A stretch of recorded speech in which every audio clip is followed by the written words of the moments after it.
coach John Hines. ESPN senior NHL writer Greg Wyshynski joined Chase and Michelle today and shared his thoughts. Look, I think he's got a lot of respect in the coaching community. I don't think he's a top-tier elite coach necessarily, but I could see a situation where, just because of familiarity's sake, they run it back with him in the last year of his deal with a short leash. And the Nashville Sounds are back on the diamond tonight at First Horizon Park, taking on the Gwinnett Stripers. Pre-game starts at 6:20 p.m. on 94.9 The Fan. You're listening to 102.5 and 106.3 The Game. For more, follow us on Twitter at 1025 The Game or visit thegamenashville.com. Live from the Hiller Plumbing, Heating, Cooling, and Electrical Studios. WPRT-FM Pegram, WPUC HD2 Laverne. Broadcasting on Alexa. I appreciate that. And other smart speakers. 1025 and 1063. 1, 2, 3. I think it was a good game. You had a couple of big plays. The Game. A Cromwell media station. Where you have a voice. He had a competent coaching staff. You just play terrible and you keep playing. And we have strong opinions. What a whiny freaking crybaby response. This is Stillman and Company with Jared Stillman on Nashville's best sports talk, 1025 and 1063 The Game and the Game Nashville app. Stillman and Company, 1025, 1063 The Game, streaming live on Twitter, Twitch, YouTube, and Facebook Live. Thanks to Superbook Sports, live from the Hiller Plumbing, Heating, Cooling, and Electrical Studios today at First Horizon Park. Sounds tonight against the Gwinnett Stripers, the AAA affiliate of the Atlanta Braves, my Atlanta Braves, your Atlanta Braves, our Atlanta Braves. So we're very, very excited about that. Again, first pitch, 6:35, plenty of good seats still available. And they have put the tarp down, but I think it's supposed to rain all day, and it hasn't really rained that, it's sprinkled a little here and there. And I am noticing that they've redone the club level seats here at First Horizon Park. Ian is here today. Hello, Ian. What up, what up? So I am going to put you in charge of something, Ian, as we are following the scheduling leaks that have come out. I will try my best. If we get any Titans scheduling leaks, we have got to get to the forefront of that. I was listening to the Midday Show today talk about how the schedule release has turned into such a big day, and it's this and it's that. And they're not wrong. And, they were not taking the cheese either on the schedule release parties. Basically just saying, the NFL's always talked about. And it's right. But this idea that the schedule release day is like some big day in terms of, the NFL's turned this into an event. That I'm not really buying because they have schedule release shows, and I don't think anybody watches those. I'm just waiting for the Titans to send the email at 5:55 or whatever time it is that they send the email, and they say, here's the schedule, and then I look at it, and then we go from there. But we will keep our eyes on the schedule today. But we have the latest Diana Russini bomb, and that's what we're going to start out with today, our latest from the utmost insider of the Tennessee Titans, ESPN's Diana Russini.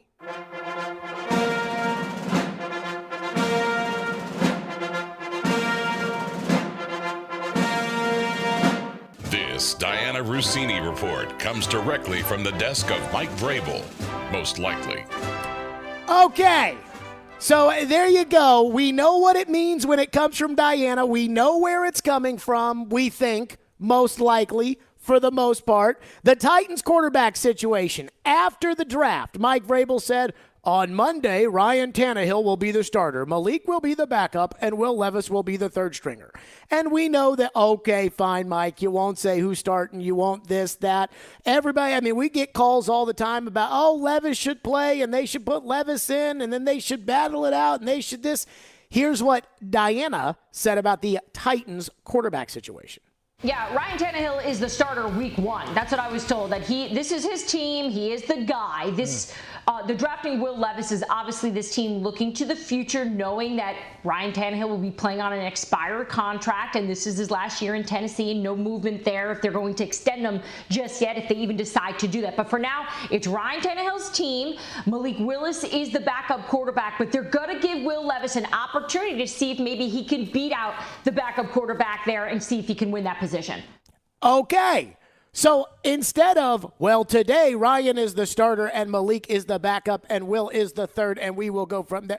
Okay, what we learned, it's Ryan Tannehill's team.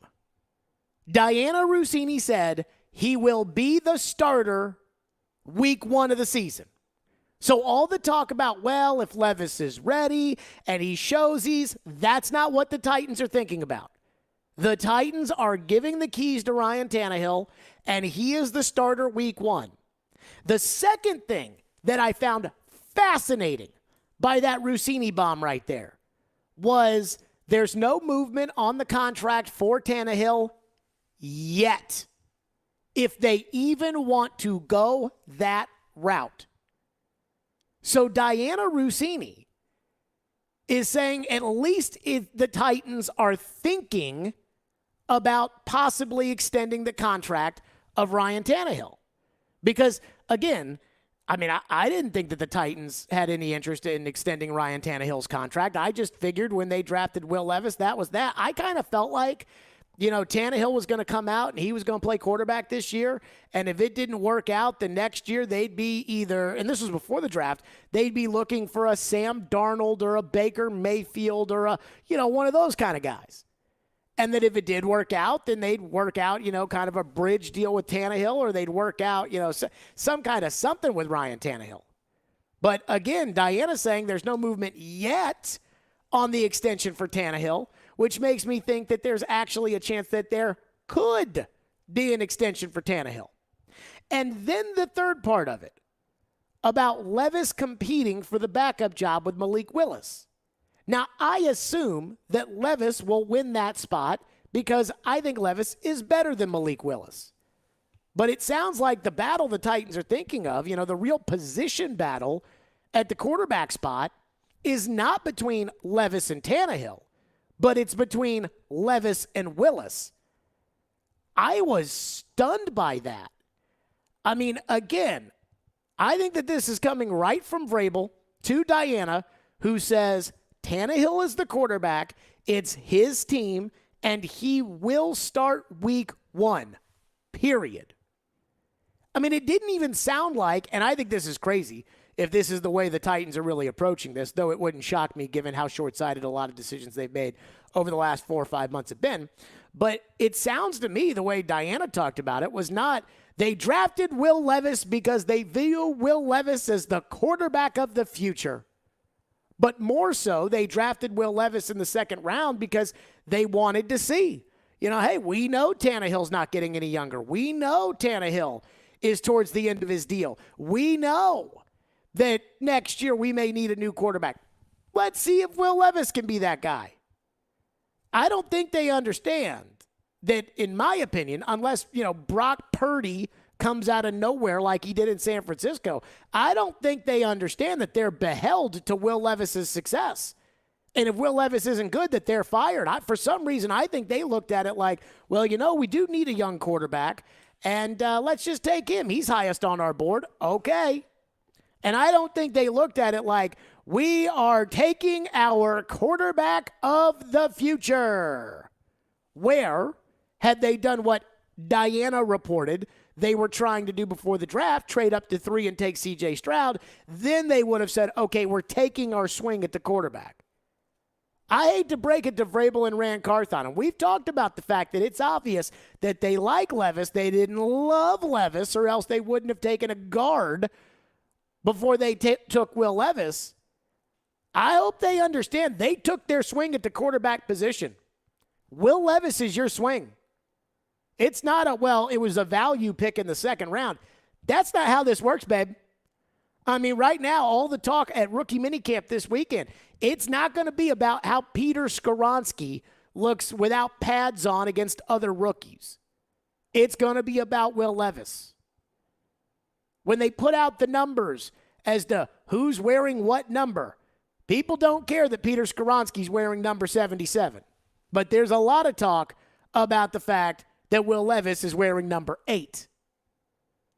So, I mean, again, when Diana says something, we have to believe that it comes from Vrabel. And you can believe whatever you want. But I believe that it comes directly from Vrabel. And she says Ryan Tannehill's the starter.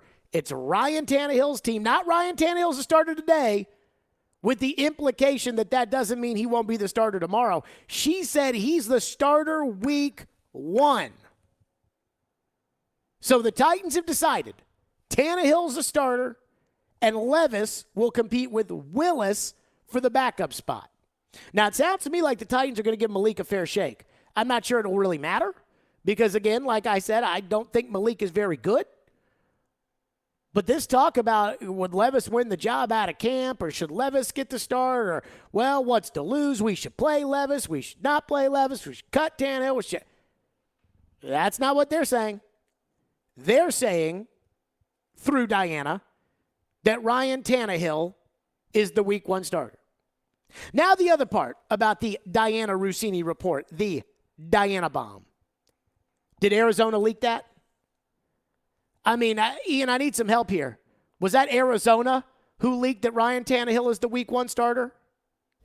I doubt it. Was it Houston? Probably not. Was it Indy?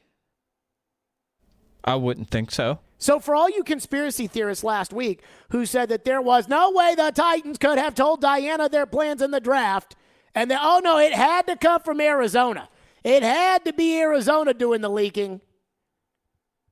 It's not Arizona doing this.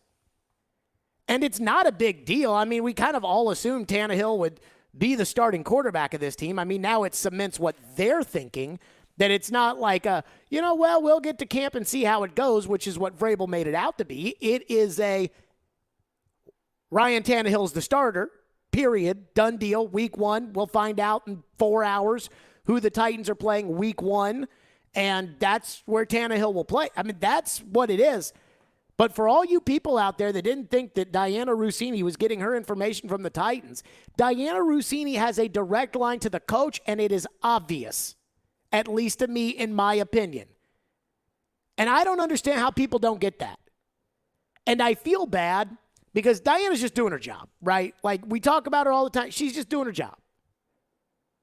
But the Titans, I mean, if your message to the public is everything's earned on the grass, is Will Levis going to start? What about Tannehill? What is tomorrow, on a meaningless random day in May, Ryan Tannehill will be the starter tomorrow.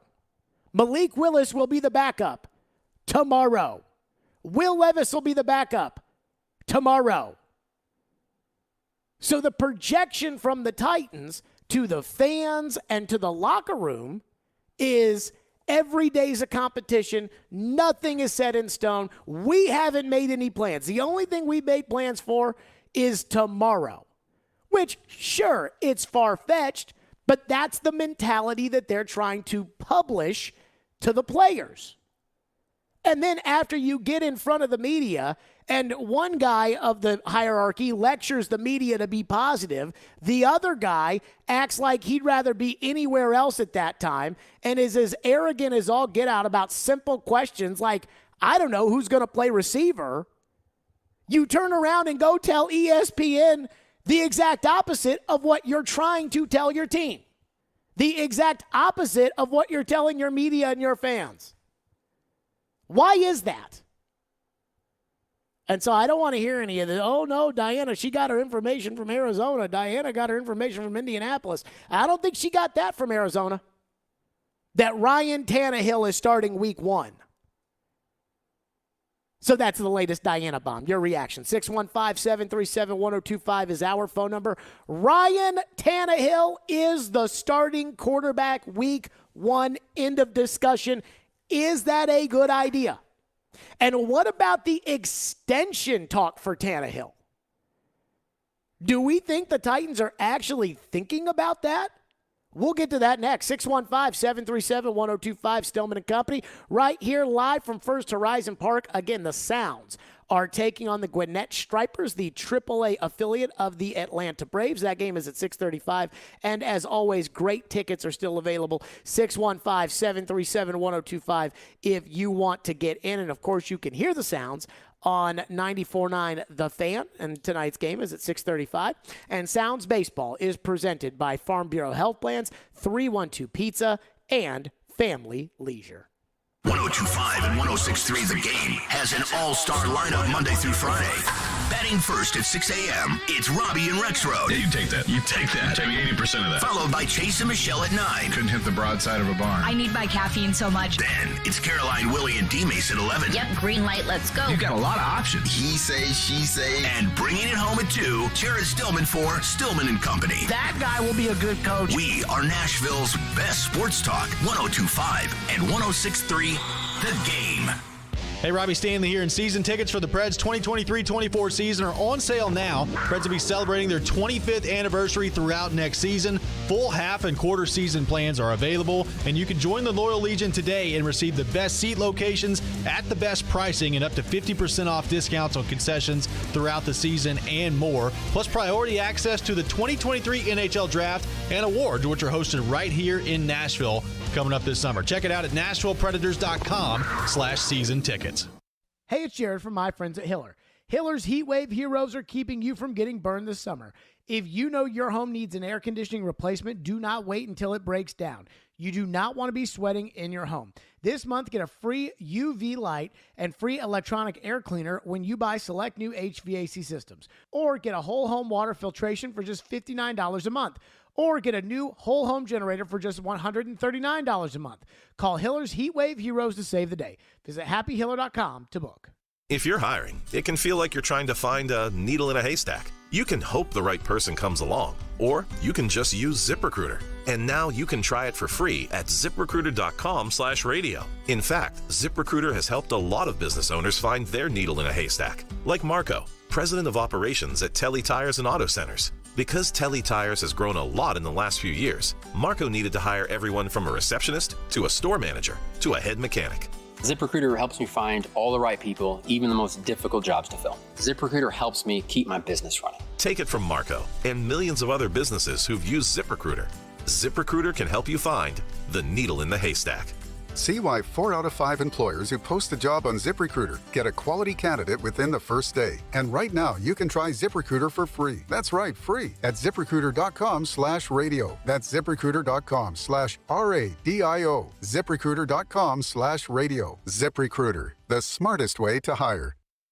Buffalo Bill's Center of the West in Cody, Wyoming welcomes you as you enter Yellowstone Park's East entrance. 5 museums in one, including the fantastic Whitney Western Art Museum. Welcome to the West. Buffalo Bill's Center of the West, Cody, Wyoming. Cromwell Media, the proud owner of this radio station, is recognizing 3 of our talented teammates in May. At 102.9 The Buzz, part-time host Roman Haviland notches 11 years, and Chris Atticus, the Buzz brand manager and midday host, celebrates 3 years. Nick Frazier, part-time producer on 102.5, 106.3 The Game, passes his first year with us. We thank each of them for helping us make a difference every day. And by the way, we're always looking for new talent. Ping us at together@cromwellmedia.com and let's talk.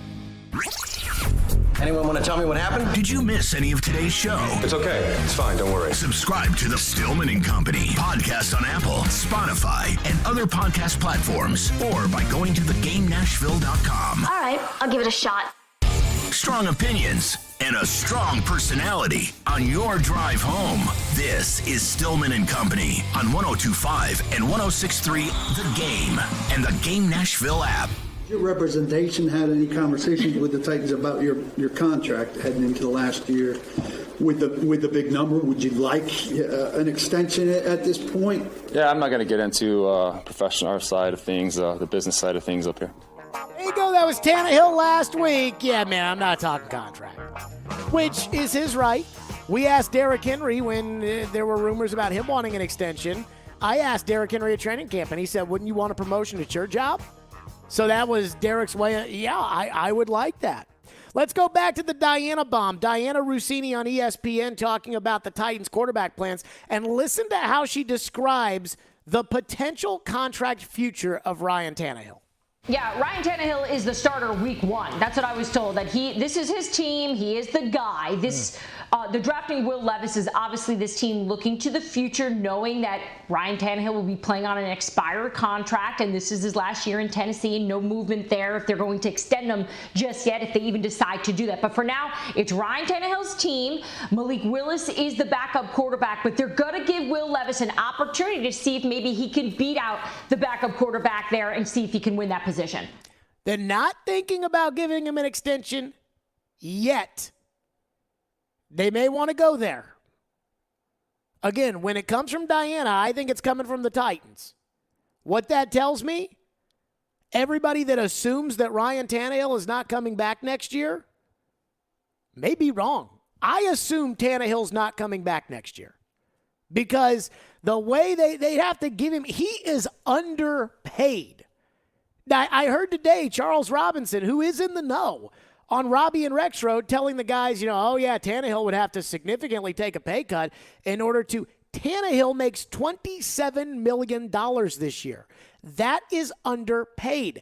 Geno Smith makes $35. Tannehill is underpaid.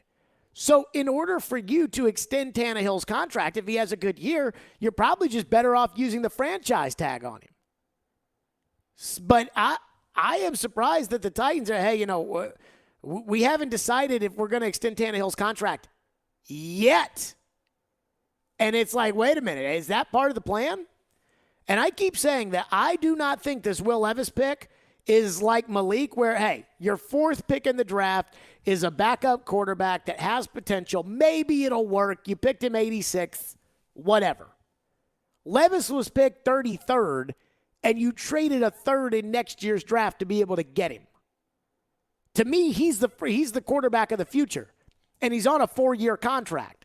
So what are you going to do? You're going to draft Levis, sit him this year, play Tannehill, maybe extend Tannehill, and then bring Levis in with 2 years left on his contract. That doesn't seem very smart to me. And so the only thing I can chalk this up to, because, again, the Titans are just kind of, we'll see. Quarterback, we'll see. Receiver, right now. They thought, we'll see the draft. You did. You didn't get one until the 7th round. It's just like they don't think like football teams think. They just kind of go with it. And maybe that ends up working out for them, but I think that's a bad plan. I think ultimately they need to strategize both short-term and long-term. And I just feel too much rookie screwing around between the coach and the general manager. The stuff like this, I don't even know. 615-737-1025. Your phone lines are driven by WilsonCountyHyundai.com. Dan has been holding patiently. He's up next. He's going to start us off today. Thank you for calling. What's up, Dan? Hey, on the Rossini bomb, I think that's the most common sense thing they could do, and I think most people projected that after he was drafted, so I don't think that's a big deal. That I think Ryan Tannehill should be the starter, and I think that he should learn behind him. But on the whole Rossini bomb thing, the connection, you're vigilant, and there's a connection between Vrabel and Rossini. At the end of the day, you give a lot of credit to the Colts and to the Texans for how they manipulated everything around the draft. What if you're wrong, Jared? What if this whole time Vrabel and then we're playing everybody else, making them think in Stroud, and then they have to move up, they have to manipulate, and really, what if their highest quarterback was Will Levis? What if? How do you know that's not true? I mean, let me tell you. I'll tell you conspiracy theorists, that my favorite. This is a new thing. I don't know when we started. Conspiracy than yours. I don't know when we started doing this, where in the absence of proof, we then say, you can't prove that it's not true. I mean, in this case, you're asking me, what if the Titans manipulated everybody by leaking to Rossini? That's your question, right, Dan? Oh, Dan dropped off. I mean, the question is, again, what if you're wrong? What if they didn't leak it to Rossini, and what if they played everybody? Then they would have to leak it to Rossini in order to play them. I mean, look, you guys can say whatever you want. I laugh so hard. I saw this thing on the news where a guy is accusing another guy of something, and then when asked of proof, they say, you have to make, when asked of proof, it's more so that, there's not proof that it's not true. And I don't know how this works. I mean, it's obvious that the Titans told Diana Rossini what they said about Tannehill. And I don't disagree. And somebody did text into the text line, too, with Dan's first point, which was, I think that's common sense. Well, guess what? That's not what the team was saying. So whether or not it is common sense doesn't matter. Whether or not you thought that was what's going to happen, that doesn't matter. What matters is what they are saying, what their words mean, why they're doing what they're doing. And the way I look at it is they're lying to you, in my opinion. When Mike Vrabel gets up there and he says, Ryan will be the starter on Monday, Malik will be the starter or the backup on Monday, and Levis will be the third stringer on Monday. And when Rand Carthon says everything's earned on the grass, they're not telling you the truth. Because they turn around, they go right to Diana Rossini, and they say, no, here's what's going to happen. So what they're saying to you, the fans, and what they're telling ESPN, Diana specifically behind the scenes, it's not the same thing. That's the point. Did I think Ryan Tannehill was going to be the starting quarterback week 1? Yeah, I did. But I also said that the Titans should have gone to the media on that Friday night and said, Ryan Tannehill is our starting quarterback. Because the messages that you give mean different things. The message that Vrabel and Rand Carthon are trying to get through, which I don't completely agree with, and it's not exactly how I would do it, but I understand, is, hey, every position is open for competition. That's the message that they are trying to project. They are having voluntary workouts right now and voluntary meetings, and they'll have the mini camp, and they'll tell Jalen Duncan, who they have no plans for starting this year, that, hey, if you earn it, you can be starting this year. They'll tell them that. But that's not true. And that's the point. The reason why I would have said after they drafted Will Levis that Ryan Tannehill is the starting quarterback would be because I would want there to be confidence behind the guy that I am going to stick out there week 1. That I want my offensive line to think, even though I've drafted quarterbacks in each of the last 2 years to replace Tannehill, that, hey, you can win with this guy. And we believe you can win with this guy. Andy Reid drafted Patrick Mahomes, and he walked right downstairs and he said, Alex Smith is our starting quarterback. I also think it would take the pressure off of Levis if Vrabel had said, Ryan Tannehill is the starting quarterback. So when you say, well, I think that's the common sense, I agree. I think that's common sense too. But that's not what they're saying is going to happen. That's the point. Well, I think it was common sense. Right. And Diana, if Diana was just taking common sense, she would say something like, well, I think, and you have to notice this with these people, like Adam Schefter or Diana Rossini or Ian Rappaport, that if they don't have something to report, their job, Diana in that segment was on a panel with Teddy Bruschi and Tim Hasselbeck. And in it, Teddy Bruschi said what he thought, and Tim Hasselbeck said what he thought. And again, it's just, this is what I think.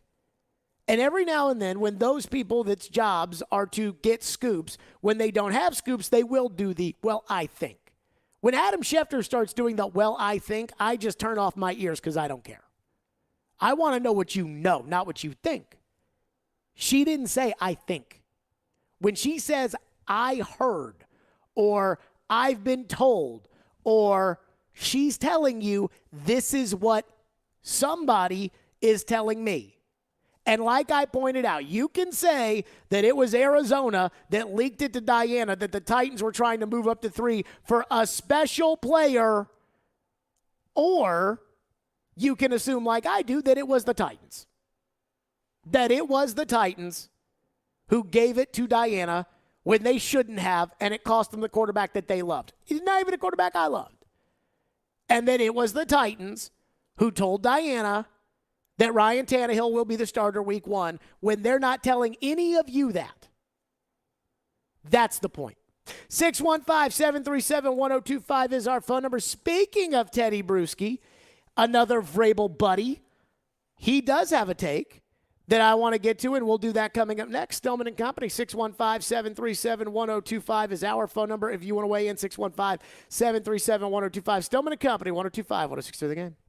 Every day we are live and local. Are you going to pay $20.2 million for someone who's struggling this much to stay healthy? And your source for Nashville sports. The players got to play better, and they're the ones actually out on the court, and they got to execute. We are Nashville's best sports talk. 102.5 and 106.3 The Game and the Game Nashville app.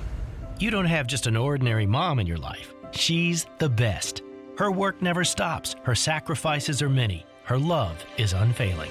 This Mother's Day, Genesis Diamonds invite you to join us in celebrating and appreciating the mothers in our lives. Stop in and let one of our trusted advisors help you find a special, meaningful gift. Layering necklaces, stackable rings, eternity bands, pearls, elegant diamond pendants, and of course, stunning diamond earrings. Great Mother's Day ideas for any budget. There's no doubt we love Mom, but sometimes a little extra appreciation goes a long way as a thank you for helping us through challenges, making sacrifices, and always putting the family first. So whether it's her first Mother's Day or her 60th, Mom deserves a gift that's anything but ordinary. And at Genesis, that's our specialty. Exquisite rings, earrings, bands, bracelets, heirloom pieces. Timeless gifts of jewelry that she can enjoy and cherish for decades to come, and always be reminded of how special she is to the family. Genesis Diamonds, online at genesisdiamonds.net. Hey, what's up? It's Chase McCabe for Superbook Sports. Baseball is back, and the push for the postseason is on for hockey and hoops. Make it all count this spring with Superbook Sports. Superbook Sports is the best wagering app around with a direct line to experienced bookmakers behind the counter in Las Vegas. Plus, you can get a $250 bonus when you sign up, deposit, and wager all in the same day. Don't let spring pass you by without winning money with Superbook Sports. Visit superbook.com for terms and conditions. Gambling problem? Call 1-800-889-9789. How's Wingstop sound? Crispy, juicy, classic wings. Made to order, cooked to perfection, and sauced and tossed in those 11 soul-satisfying flavors. Paired with hand-cut seasoned fries, house-made honey mustard, blue cheese, or signature Wingstop ranch. And of course, spicy Cajun fried corn.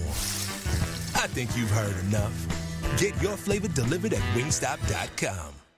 She would do anything for you. She's your biggest fan. She's your mom. And mom turned upside down spells wow. So give her a day full of wows this Mother's Day, starting with an incredible gift from the Diamond Cellar. Hi, it's Alex Johnson from the Diamond Cellar. From classic diamond jewelry to luxury pieces from our world-class designers, we have the perfect gifts for every mom, stepmom, or grandmother. Show her how much you care with something she really wants, but would never buy herself. Visit us at the Diamond Cellar in Green Hills. The possibilities are endless. Arthritis and rheumatic conditions are leading causes of disabilities among adults. Joint replacement could be the solution. The team at Houston Clinic Orthopedics approaches each case with a complete evaluation to see if surgery is right for you. Houston Clinic Orthopedics specializes in arthritis, hip, knee, and shoulder replacements, hip fractures, osteoarthritis of the hip, and joint pain. To experience world-class orthopedic care and see a list of all physicians, visit their website at tn.houston.com and book your appointment online today.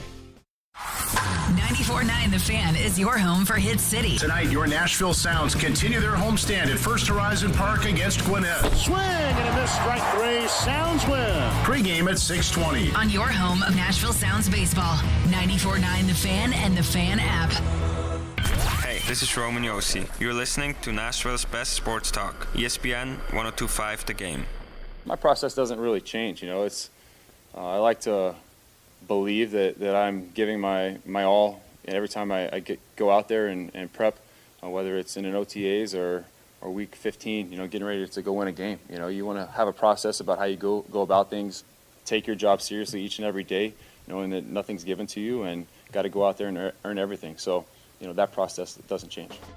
That was Ryan Tannehill talking about, hey, you know, I know they brought in the young guy, but to me, I'm just focused on what I have to do, which sounds good, and it's probably 85% true, but I do think that there's some resentment from Tannehill with the organization. Now, Diana Rossini on a panel said he's the starter, it's his team week 1, and Teddy Bruschi, another Vrabel buddy, was a part of that panel discussion. And Teddy Bruschi was very emotional. Emotional might not be the right word. Maybe convicted when it came to what he thinks about Ryan Tannehill and the Titans team behind Tannehill this season.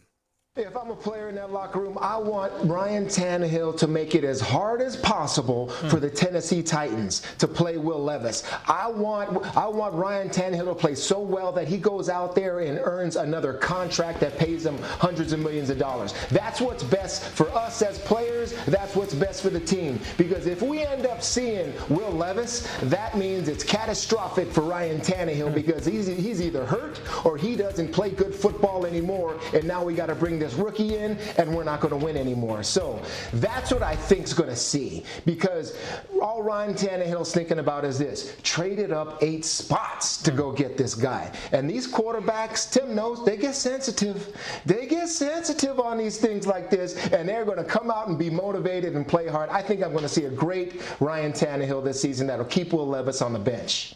Okay, it's almost like Teddy got himself fired up there. Like, I want Ryan Tannehill to be the quarterback. I actually thought what he said is really spot on and is probably not understood as much as it probably should be, which is if you're a guy in that locker room and Will Levis ends up playing quarterback this season, you're going to lose.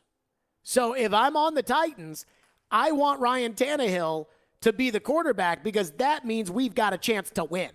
Now, it may not be a great chance, but it's a better chance than putting the rookie Will Levis out there. Texter into the text line says, hush, Diana. The Titans would have C.J. Stroud if it wasn't for your loud mouth. Ian, do we hold any resentment at all towards Diana Rossini for what happened on draft night? I do not. I do not either. It is not Diana Rossini's job to protect the secrets of the Tennessee Titans. In fact, it is Diana Rossini's job to report the secrets of the Tennessee Titans. The reason you don't have C.J. Stroud is not because of Diana. She was a part of it, I assume, but it was because you couldn't hush your mouth about which guy you wanted to draft and how you wanted to get him and what you were willing to do. Because that was coming out on Wednesday. And this idea that people have that, the Titans did that on purpose because they really wanted Will Levis, then they would have taken him at 11, and they didn't. Kyle texts in and says the Tannehill extension is probably 90% based on Will Levis's performance. If the young guy steps in and lights it up, goodbye Tannehill. If he struggles and Tannehill at least maintains his normal level of performance, he's back on a 2-year deal. I mean, I don't think it's just 90% on Levis's performance, though I do think Levis is a part of it. I mean, I think Tannehill's performance is important too. Aaron Rodgers had a substandard season in 2019. Now, they still made it to the NFC Championship game, which always gets lost in the translation here, that the Packers did make it to the NFC title game and lost to San Francisco. But Aaron Rodgers, for Aaron Rodgers, did not have a great season. And the Green Bay Packers drafted Jordan Love. That motivated Aaron Rodgers to go win back-to-back MVPs. And as you guys saw the last 2 years after the season, Green Bay, oh no, Aaron, please don't leave. We'll give you whatever you want. We'll give you $50 million a season. We'll guarantee it with some fakakta option. And if you want to retire, you can. And if you don't want to come back, you can, whatever. Then Aaron doesn't play as great. And I talk to people in the know. And I would say, hey, if that's the case, they've said that Aaron didn't fall off last year, that the talent around Aaron fell off last year. And so, after last year, though, they didn't win. It was like, please, somebody take Aaron. So I think it has as much to do with Tannehill's performance as it probably does with Levis's performance and his availability to be ready. If Tannehill has a Tannehill season, so like last year, if he has a 2020 season where he's, borderline a Pro Bowler, then it's going to be difficult to make that transition to a second-round pick. If he has a typical Tannehill season, then I think it would probably be pretty easy to make the switch if you think Levis is any good. If you don't think Levis is any good and you run it back with Tannehill, you better find your way to the AFC title game again, or else you're going to be fired because that quarterback's not ready to play. Texter into the text line says it would make sense to sign Tannehill to an extension if they were going to try to trade him at the end of the season. That comes from Corey. Guys, let me tell you, nobody wants Ryan Tannehill. And I'm a little surprised by it, on a one-year thing that nobody wants him. Nobody would view Tannehill as their quarterback of the future. Tannehill doesn't even view himself as a quarterback of the future. He said after the season, I've got a few good years left in me. Not, I'm your guy for the next 8. But as far as trading for Tannehill, nobody wants him. Now, that may change if he has a good season this year, and if there are teams that absolutely positively need quarterback, and that the Titans make an effort to try to see what the market for Tannehill is like before everybody fills their quarterback slots in March. But right now, nobody wants him. I mean, the way you guys talk about these Titan players, like Tannehill, Henry, Byard, these older, expensive players that people would give up like the 6th pick in a draft for Derrick Henry. It's just not how the NFL works. I mean, your best case scenario right now to acquire a pick in next year's draft outside of dealing somebody like Simmons would be to trade Teair Tart and pick up a 4th. I mean, that's the best bet. Think about it this way. The Titans applied a 2nd-round tender to Teair Tart. What that means is the Titans have to pay Teair Tart, 4.7 whatever million. And Teair Tart can go around to every team in the league and say, hey, would you like to sign me? And they can sign him to whatever contract they want for Teair Tart. Now, I think we would all agree, Teair Tart's a good player. I mean, I think Teair Tart on the open market's probably a $7-8 million player. But in order to do that, if you sign Teair Tart, you have to give the Titans your 2nd-round draft choice. Or the Titans can match the contract. And nobody's interested in signing Teair Tart. Because nobody's interested in giving up a 2nd-round pick for him. And I'll say this. If somebody were to sign Teair Tart to a restricted free agent offer sheet, I don't think the Titans would match it. I think the Titans would let him go wherever he wants to go and take that 2nd-round pick. So the idea of, let's extend Tannehill and trade him, that's not how this league works. Texter said, what about Fitz saying Levis and Vrabel are not tied together? Did Fitz say that, Ian? I don't remember that specifically. I don't either. Oh, my goodness gracious. Texter says, thank you, Diana, from keeping Mike Vrabel from making a dumb decision that he couldn't stop himself from. We know that he would submarine the team for an opportunity to get any ex-Texan or Ohio State player. Look, I mean, I got to be careful on the C.J. Stroud thing because there's a chance he ends up being Patrick Mahomes, right? Like, who thought Josh Allen was going to be this good? It's easy to say Burrow was going to be this good, but we didn't know Mahomes was going to be this good. We didn't know Rodgers was going to be this good. We didn't know that Allen was going to be this good. We didn't know Dak Prescott in the 4th round was going to be that good. We didn't know Lamar at 32 was going to be that good. So it's, again, I have to be careful to sit here and tell you that I don't think Stroud's going to be that good. But I don't think Stroud's going to be that good. That's just my opinion. And just because it's my opinion doesn't mean that it's Vrabel's opinion, right? Like Vrabel could watch the tape and say, oh, gosh, look at this guy. But I have to believe, and this is just what I think, Vrabel gets goaded by Ohio State. Because it's his school, they're his guys, and I do think that there's a lack of self-control when it comes to guys that went to Ohio State. I think there's a serious lack of self-control. And the other thing about Stroud is what Stroud did so effectively at Ohio State was Stroud did what he was supposed to do.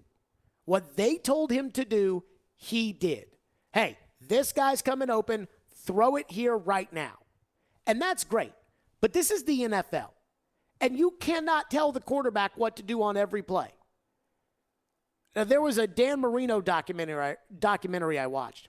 And Oronde Gadsden, a wide receiver, said in the documentary that on a play at Indianapolis on 4th down, they call timeout.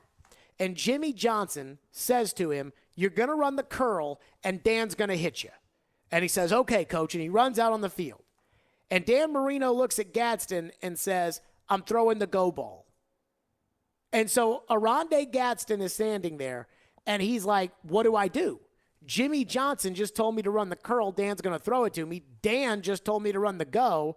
Well, only one of them's throwing the football, so I'm going to do what that guy said. And Aronde Gadsden ran deep, and Dan Marino hit him, and they won the game. And Gadsden he caught the ball, and he looks down, and he sees Jimmy jumping up and down. And I think Vrabel falls in love with a quarterback that's going to do what he tells that quarterback to do. And I think that's Stroud. Whereas playmaking ability and the desire to do it, Stroud's got talent, but the desire to play the kind of game that I think a quarterback has to play in the NFL, that I think actually comes more from Levis than it would Stroud, but that's just me. 615-737-1025 is our phone number. TD at the top of the hour here at First Horizon Park. 615-737-1025. We got a bunch of games that have leaked out from the schedule release. What do we think of some of these games so far? We'll get into that. Stillman & Company, 102.5, 106.3 The Game. The college football season never stops.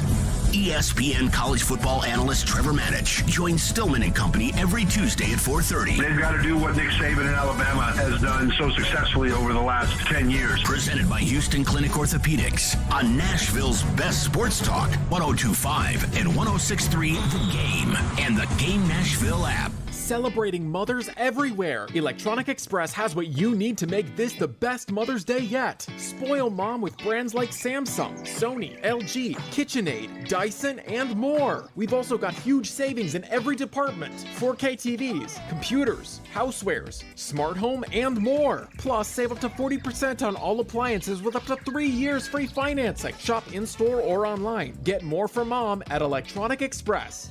We make it happen. Nashville is now home to an award-winning full-service spa, Mocara, located in the beautiful Omni Nashville Hotel. Features a wide range of signature services, including massage therapy, body and facial treatments, and yoga. This Mother's Day, treat your mother to a relaxing day at Mocara Spa. She deserves it. Purchasing your Mocara Mother's Day gift cards is easy. Go to omnihotels.com/Nashville or simply stop into the spa located on the 4th floor of the Omni Nashville Hotel, 250 5th Avenue South. For more information, simply call 615-761-3600. Cards issued by Sutton Bank and Celtic Bank, members FDIC. Terms and conditions apply. Are you the decision maker in your company? Consider this. For the first time in decades, there's a better option for a corporate card and spend management platform. Meet Ramp, the only corporate card and spend management system designed to help you spend less money so you can make more. Most corporate credit cards offer points as incentives, but those points amount to less than their worth in real cash value. Ramp's business cards offer you cash back, real money in your pocket. Plus, you control who spends what with each vendor. And Ramp software collects and verifies receipts automatically, which means you'll stop wasteful spending and close your books in hours instead of days.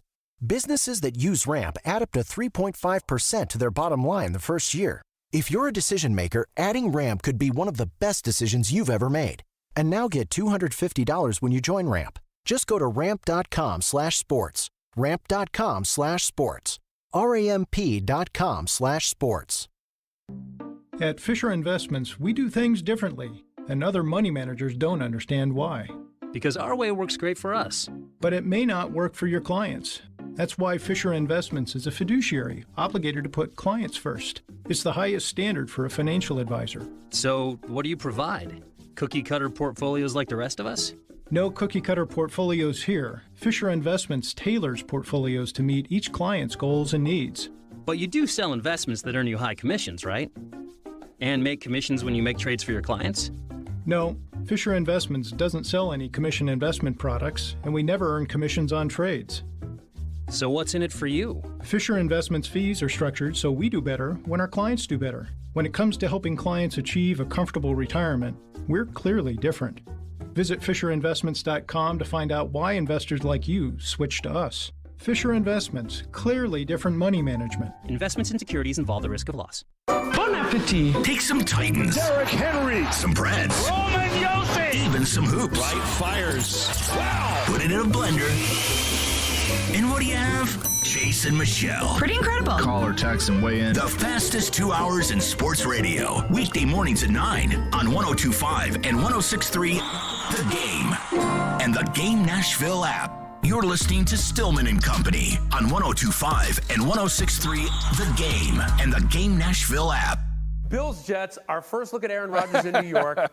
What are your expectations for Rodgers this season? Well, my expectations are the same as they are for the New York Jets and every New York Jets fan. As soon as they made the trade and got Aaron Rodgers, they immediately are in the Super Bowl conversation, and rightfully so. I think they've got a really talented football team. There's going to be a lot of interest, of course, in watching Aaron Rodgers this season, and for us to get them week 1 against a really good Buffalo Bills team is going to be fantastic. Troy Aikman this morning on ESPN.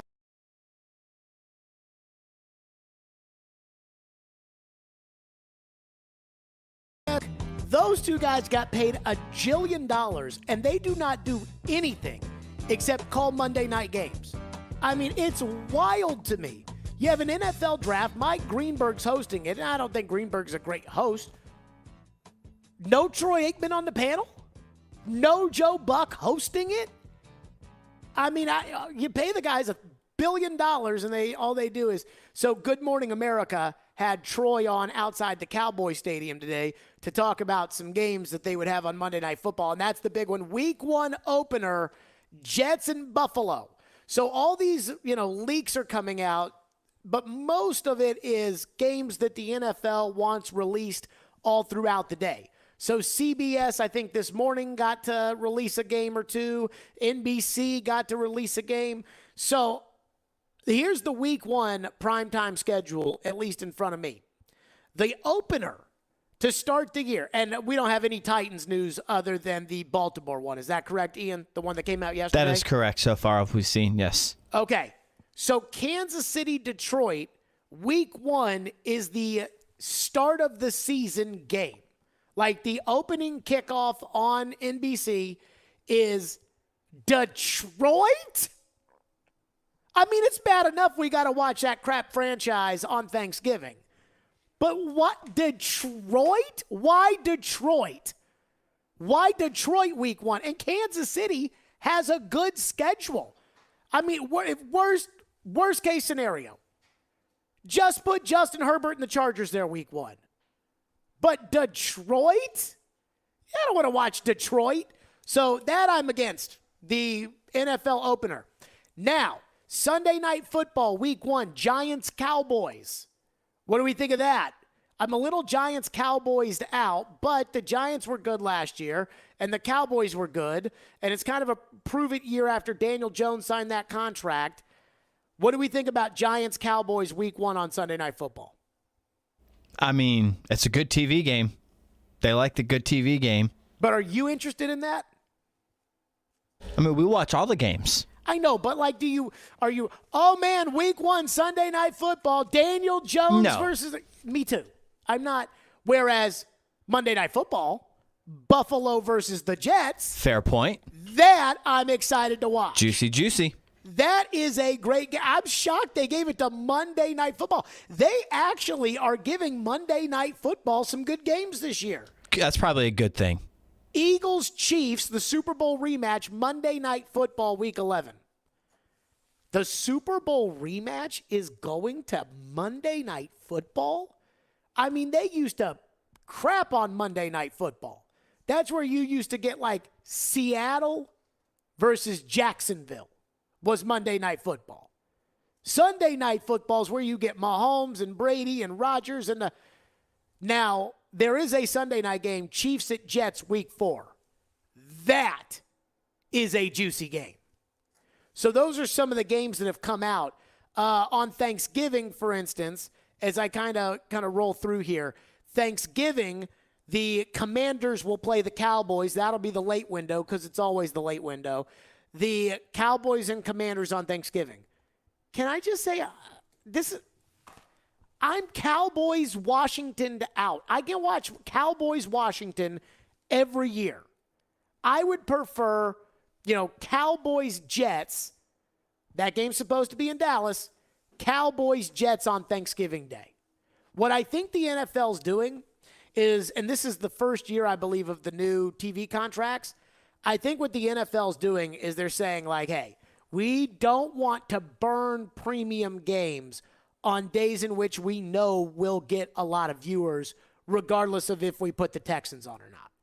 So, for instance, that opening kickoff game with Detroit, they can kind of sell Detroit a little bit. They played well at the end of last year. Jared Goff is not a complete stiff. The coach is a little crazy. You know, like they can sell Detroit. Although they did just spend half the team for gambling. They can sell Detroit and say, well, we're not going to burn a premium Kansas City game that we'd rather give to CBS at 3:30 on a Sunday because that game in Week 8, we're going to need some juice, so let's let Week 8 take care of the juice. That's why Black Friday, a game I think everybody would watch, Black Friday is going to be the Jets and the Dolphins, which is not a premium game.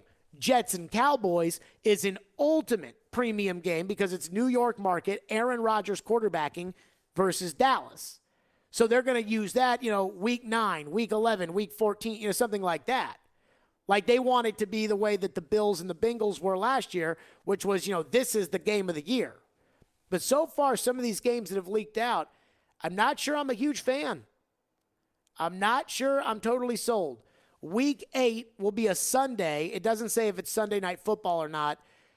Jets-Giants, my guess is that'll be the second half of the doubleheader. So that'll be a good one. And how about this nugget?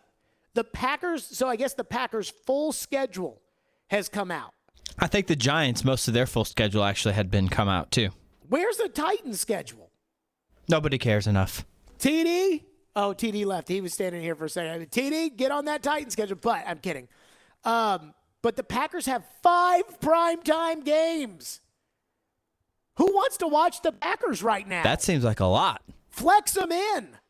I mean, I don't mind I don't mind like one Packer Monday night game, and if they're good, let's flex them into Sunday night. But 5 primetime games for the Packers, and the Raiders and the Chiefs are going to be this year's Nickelodeon game on Christmas Day. That could be a dud. It could be good. It could be a dud. So those are just some of the highlights so far of the schedule release games that have come out so far. And again, if we find out anything on the Titans, we will get that to you. TD is here, and he will join us next as we are live at First Horizon Park, where the Sounds take on the Gwinnett Stripers, the AAA affiliate of the Atlanta Braves. And be sure to join us this Friday for the grand opening of the new Dunkin' in Cane Ridge, located at 191 Burkett Commons Avenue. The first 100 guests will receive free coffee for a year at the Cane Ridge location only, and we'll be on site doing ticket giveaways from 7 to 9 a.m. 102.5 and 106.3 The Game has an all-star lineup Monday through Friday. Batting first at 6 a.m., it's Robbie and Rexroad. Yeah, you take that. You take that. Take 80% of that. Followed by Chase and Michelle at 9. Couldn't hit the broadside of a barn. I need my caffeine so much. Then it's Caroline, Willie, and D-Mace at 11. Yep, green light, let's go. You've got a lot of options. He say, she say. And bringing it home at 2, Jared Stillman for Stillman and Company. That guy will be a good coach. We are Nashville's best sports talk, 102.5 and 106.3 The Game. ElectronicExpress.com. We make it happen. Hey, Ray Jeter here with Harness. Are you looking to take ownership in a position that will support your growth and development? We are an excavation and site utilities contractor. Several things set us apart from our competition, but we take the most pride in the professional development of our people. We have multiple openings for operators, pipe layers, and laborers. Our pay and benefits are second to none, including our 401k program. Apply today at selectharness.com. Harness LLC. Build people, move dirt. Hey, it's Withrow. Regal Realty Group and Monarch Title have made it even easier for you to buy or sell your house. Their updated website is very helpful for buyers and sellers with a list of communities and featured listings and answers to questions you may have when selling. Take a look around at regalrg.com. You'll find your new home with their super easy search bar. Regal Realty helps from contract to closing and everything in between, like inspections, appraisals, and paperwork. Let them do the heavy lifting and make it easy for you. Everything you need is at regalrg.com. What if you could be credit card debt-free in 10 days and save as much as $1,000 a month? Loan Pronto's all-new Express Equity Line of Credit program is just what you need. Hey, Willie Donick here. You don't have to do a full home refi. You can tap a small portion of the equity you have and enjoy a super low monthly payment. With Loan Pronto's Express Equity Credit Line, you can close in 7 to 10 days. And a $50,000 loan would only cost you around $400 a month. Use that money to pay off high-interest credit cards or do a home improvement. You can access up to 90% of your home's equity, and 9 out of 10 homeowners won't even need an appraisal. Even if you did a total refi recently or just bought your home, you can tap the equity with this fast, easy program. Stop the madness and say no to 24% interest fees. Call Loan Pronto today. 615-499-5780. That's 615-499-5780 or go to loanpronto.com. Equal housing lender, NMLS 166-1781, subject to lender approval. Now, your Game Center update. Brought to you by the law offices of Amanda J. Gentry. The NFL will officially release the full schedule for every team tonight at 7 o'clock on NFL Network. Some of the matchups have already been released or leaked early. The NFL season will officially kick off between the defending champs Kansas City Chiefs as they host the Detroit Lions Thursday night, September 7th on NBC. The first Monday Night Football game will feature Aaron Rodgers in his new digs with the Jets as they host the Buffalo Bills. More playoff games are on tap tonight in both the NBA and NHL. Starting at 6 o'clock right here on 102.5, 106.3 The Game. Hear coverage of Game 5 as Carolina looks to close out the series versus New Jersey. Following that, it's another Game 5 with the series tied 2-2 between Dallas and Seattle. The NHL announced today that Edmonton defenseman Darnell Nurse will be suspended one game. In the NBA, Boston is looking to stay alive versus Philly in Game 6. And in another Game 6, it's Denver one win away from taking out Phoenix. The Nashville Sounds are once again hosting the Gwinnett Stripers tonight, AAA affiliate of the Atlanta Braves. Hear Jeff Hem on the call starting at 6:20 on your home of the Sounds, 94.9 The Fan. This update is brought to you by the law offices of Amanda J. Gentry. I'm Ian Safar for 102.5, 106.3 The Game. For more, follow us on Twitter at 1025 The Game or visit thegamenashville.com. Live from the Hiller Plumbing, Heating, Cooling, and Electrical Studios. WPRT FM Pegram, WPUC HD2 Laverne. Nashville's exclusive home for the Nashville Predators. 1025 and 106.3. A gunny performance. Do your job. And the Tigers regain the lead. The Game. A Cromwell Media Station. Where you have a voice. He had a competent coaching staff. You just play terrible and you keep playing. And we have strong opinions. What a whiny freaking crybaby response. This is Stillman and Company with Jared Stillman on Nashville's best sports talk, 1025 and 106.3 The Game and the Game Nashville app. Stillman and Company, 102.5, 106.3 The Game. Streaming live on Twitter, Twitch, YouTube, and Facebook Live. Thanks to Superbook Sports, live from the Hiller Plumbing, Heating, Cooling, and Electrical Studios. First Horizon Park Sounds tonight against the Gwinnett Stripers. 6:35. Great tickets still available. TD is here for the TD Bauer Hour. TD, the Gwinnett Stripers, the AAA affiliate of my Atlanta Braves. Your Atlanta Braves. I don't think so. Your division champion Atlanta Braves, that is. But TD, let's get started right into it. Again, the draft's over. We got the schedule released tonight. How into the schedule release do you get? I like it just for knowing when I'm going to certain cities, but I don't get too crazy about it. We have to do a post on it and some takeaways and stuff, but I don't get too crazy about it. So yesterday I had the opinion that with the London game being week 6, I assume the bye is going to be week 7. Probably. I wonder if Tannehill has 6 games before then they say, okay, if things aren't going right, then we're going to flip it over to Levis. Because you'd get the whole training camp, you get the whole preseason, you'd get 6 games of him watching Tannehill, then a week off to have him ready for the week 7 game. Now, if the week 7 game is Cincinnati, that might change things. But I guess week 8, because 7 would be the bye. Exactly. But that should be enough time that if, you're 2-4 or you're 1-5 or something like that, then they would make a change. Yeah, you could see that happening because that gives you a whole week to kind of flip the game plan, so to speak, whereas you give him Levis that is a week like, hey, look, what do you want to get up? Like, what do you like with this? What do you not like? What are you comfortable with? And those type of things. So that would give you time to do that. I don't think I think Tannehill is going to play well, and I think they're going to be competitive. And we obviously don't know what the schedule is, but I don't think that they go into week 8 with a topsy-turvy type of record. That would warrant benching Tannehill. See, that's where I think the actual schedule release is important. Yeah. Because if it's from like, that perspective. Pittsburgh, let's say week 1, Pittsburgh, Chargers, who's a good team on here? Cincinnati, at another good team, Jacksonville, and then the Ravens. I mean, that would be tough. If they load you up the first couple of games with Indianapolis and Tampa Bay, I mean, then I think that the Titans could feel pretty good about how that season will start. And it's like Peter King ranked them in his latest power rankings 18th. And I think that probably is accurate of where the Titans are. I don't think the Titans are anywhere near, 28th or 29th like some people are making them out to be. Yeah. But if they get an easy start to the season, and again, all the games are hard, but if they get, some Houstons and Indy, Tampa, Atlanta, if they get those games in there, then a fast start for me makes me think that the Titans could get some really positive momentum and go from there. And a tough start makes me wonder if this thing will get stuck in the mud. Yeah, and the thing that's so interesting is that, they're such a streaky team, right? Under Vrabel, they've been very, very streaky. You look at, that's on both sides of it, whether it's winning or losing. Look at last year, 7 straight losses. But that's the thing that's really interesting with them is all it takes, a good victory, and next thing you know, they'll reel off 3 more, and you got a winning streak, and you're like, oh, wait a minute, life is good, and Tannehill's still the quarterback. And the thing is, this team is able to win without Tannehill having thrown for 300-plus yards, right? Hand the ball up to Henry, play action, 1 deep shot.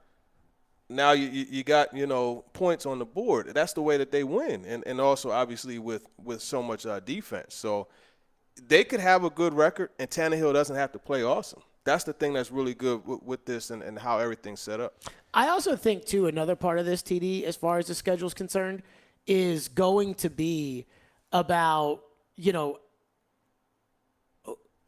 last year we thought the Giants week 1 was going to be a win. And it should have been, but And I thought when I looked at the schedule when it came out, Packers, I was like, well, they're not going to win on a Thursday night on a short week in Lambeau Field. You always have those. And so I almost think, Floyd used to always say that at the beginning of the year, everybody thinks they're going to the Super Bowl. And I wonder if that means that the Titans would rather have Houston, Tampa, Atlanta, Carolina later in the year than as opposed to the beginning. Because maybe Carolina thinks, hey, this new Bryce Young, he's ready. We've got a good team. We'll go. As opposed to in November where when teams aren't very good, guys that are hurt usually don't end up finding ways to play. And I don't know. I was just thinking of that at the top of my head. Yeah, I think, the way this team is. They could play Cincinnati week 1 and beat them with Vrabel. Right. And the way they are with Vrabel, just the mindset, man, just put the ball out there, line it up, and let's go. They don't really get too caught up in who they play. They just have a way of always coming up. Like you look at the Rams game, after Henry got hurt. Who would have thought they would have went in there and beat the Rams? You know what I mean? Who would have thought that? But they just have a thing where they level up so well, but at the same time, they level down too. So it's like 2 different extremes with them. But I think with this team, if it's stacked up early, that will just carry over the momentum going into the season if they have, a win streak. Look at a couple years ago, right, the Denver game. You know what I mean? You had old boy Gostkowski miss, all those field goals, and he came through in the end, and that was a game they probably should have lost, but they won it, and look how that just rolled into a lot of success for them. That game was so screwed up. Oh, my goodness. That game, just thinking about those. Is there any kind of game on the schedule where – and I was doing this today, just kind of like plugging games in and saying, okay, do you, where would this be a good fit? Is there any kind of game that would be bad to have, in your opinion, at the back end of the season or bad to have at the front end of the season? And then again, I thought playing in the snow at Lambeau Field on a Thursday night would be bad. Cleveland is the one that keeps standing out to me. Because Cleveland's got a lot of good players. Yeah. And yet Deshaun looked awful last year when he got in there. So would it be good? For 2 years. I know. So would you want to play him week 2 and week 3 as opposed to what Deshaun will look like in November and December? I would rather play them early. Because you don't want to have to face him later and that team. Because remember, they're still trying to work on timing and chemistry and all of that stuff. So you don't want to face them later in the year. What about teams with new coordinators? Do you think that you'd rather play teams with new coordinators and new coaches at the beginning of the year, or does that not matter? I would rather play them at the beginning of the year. That's why that Baltimore game that's a dangerous one, because Todd Monken will have had, a few weeks of games to really feel out, okay, in this situation, Lamar's going to do this. So let me call – you know what I mean? Sure. That's a tough one. That's where that one really comes into play. But me personally, I would rather face quarterback coming back like Watson, new coordinators, new coaches. I would rather – let's get that out the way in the early part. While they're still in the – I don't want to say experimental phase, but they're in that phase where it's like the familiarizing themselves phase, I guess you could call it. That's how I feel about the rookie quarterbacks on the schedule. And I don't know what Indy's going to do. Irsay said that they're going to find a way to get Anthony Richardson on the field, but he stopped short of saying, we're going to start Anthony Richardson. But, C.J. Stroud starting in Houston. We know that. Bryce Young starting in Carolina. Yep. And so there's at least, I would assume, let's say that Richardson starts one of the 2 games you play against Indianapolis. So now you're looking at 4 games against rookie quarterbacks. I'd much rather rookie quarterbacks and new coordinators at those spots. I think if you're the Titans, I want rookie quarterbacks and I want Atlanta with Desmond Ridder as they're kind of working their way in. I want those games early this year. Yeah. I would also want those games early this year. And that Atlanta game is really interesting because we know Bijan Robinson is a special runner. And we know what Arthur Smith has been able to do with really good running backs. So I would agree with you. Rookie quarterbacks, you want to get them early. Get them while they haven't seen a whole lot of different things defensively, right? So that way you could roll coverage and do all that stuff to confuse them and have them see that for the first time. What do we think about New Orleans as we talk about new coordinators, new coach, new quarterback? And I guess it's the same coach, offensive coach, but it's a new coordinator for Derek Carr. Yeah. And so if you're the Titans, do you want New Orleans early in the season, or would you rather go there late in the season where the weather's not going to be bad, you're going to be playing indoors, but Carr may be acclimated? I don't think New Orleans is going to be very good, but at the same time, they could be good, and by the time you get to November or December, they could think they're really good. That's one that I have a star by. That there's a lot of games on this schedule that make me very uncomfortable. Yeah, I think when you look at that, so with Dennis Allen, he was with Derek Carr before. So there's a little. He's a defensive coach, but there's still familiarity as far as even as a defensive coach. He could still this scheme. What he's doing is very similar to what you did under so-and-so. Did they lose? They had that. They had Sean Payton's right-hand man and promoted him to offensive coordinator. And I wonder if they lost him to Denver or not. I'm not sure. Honestly. Because the thought was hey, this is Sean Jr., and so he's going to run the Sean system now that Sean's gone. And, I don't know if it's good or bad. My guess is it's a lot easier to run the Sean system and be Sean Jr. if you have Drew Brees than it is if you have Andy Dalton. But, yeah, that's it. Pete Carmichael. Yeah, he's still there. So Ronald Curry, I remember him. Here's a couple other ones that make me uncomfortable. Miami at home, because I think Miami's got so much weaponry on offense. Yeah, but you don't know what the deal with Tua is going to be. I think, wouldn't you rather play Miami later in the year because there's 50-50 chance that Tua's not going to play? Whereas if you play them week 2, Tua's going to play. He could play, but who's to say, God forbid, something happens week 1? You know what I mean? That's one of those games where it's you know what? Whatever we play them, we just play them. That's how I would look at it. At Pittsburgh makes me nervous, especially if it's later in the year. cold Pittsburgh, Tomlin coach teams get better throughout the course of the year, and the Titans, I don't know what it is, and this may be an every team thing, the Titans never seem to play well in Pittsburgh. Yeah, I remember that last game in Pittsburgh. They lost. It was Blew them out at halftime, and then all of a sudden they fumbled the game right to the Steelers. Yeah. Well, the cold doesn't – I don't think that's something that you should be concerned about with this team because they're built to play in the cold, the way their style of play is. So I think they will be fine. And, hey, listen, man, I will tell you, that Packers game, it was cold. Oh, my God, it was cold. It was cold, man. It was really cold, and you saw what they were able to do. So, do you know that I walked? We walked 2 miles after that Packer game. We walked. I'm sure we told you that the next day when we spent 6 hours together on a de-icing plane. Yeah. But I mean, we walked 2 miles from the Packer Stadium to the hotel because, like, I had read up and it said that we'd be able to catch a ride share outside of Lambeau Field. I figured it'd be skeptical, but it said on like Reddit. You couldn't catch one? No. It was awful. We walked 2 miles, and you know how it is in Green Bay. It's like you're walking through like neighborhoods and shopping centers, and like it's not like downtown Nashville or something like that. It's not a nice looking walk. Yeah, and especially at night. Eesh. TD's with us. We'll get to some actual football here, but the excitement of the schedule release coming up next. Diana Rossini's latest report on the Titans quarterback position. What does TD think of it? We'll get to that coming up next. TD Power Hour, Stillman and Company, live from First Horizon Park, 102.5, 106.3 The Game. Tonight on 102.5 and 106.3 The Game. The Stanley Cup playoffs continue between the New Jersey Devils and the Hurricanes. Can Carolina close it out? Probably. They will take on Jersey tonight. Coverage begins at 6. Your home for the Stanley Cup playoffs is 102.5 and 106.3 The Game and the Game Nashville app. We were made to build our world from scratch. Born with a curiosity that never quits. And wired with what it takes to get the job done.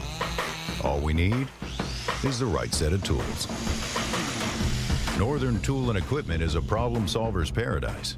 There's nothing we can't find, fix, or figure out together. We're made for this. Start solving your projects today at northerntool.com.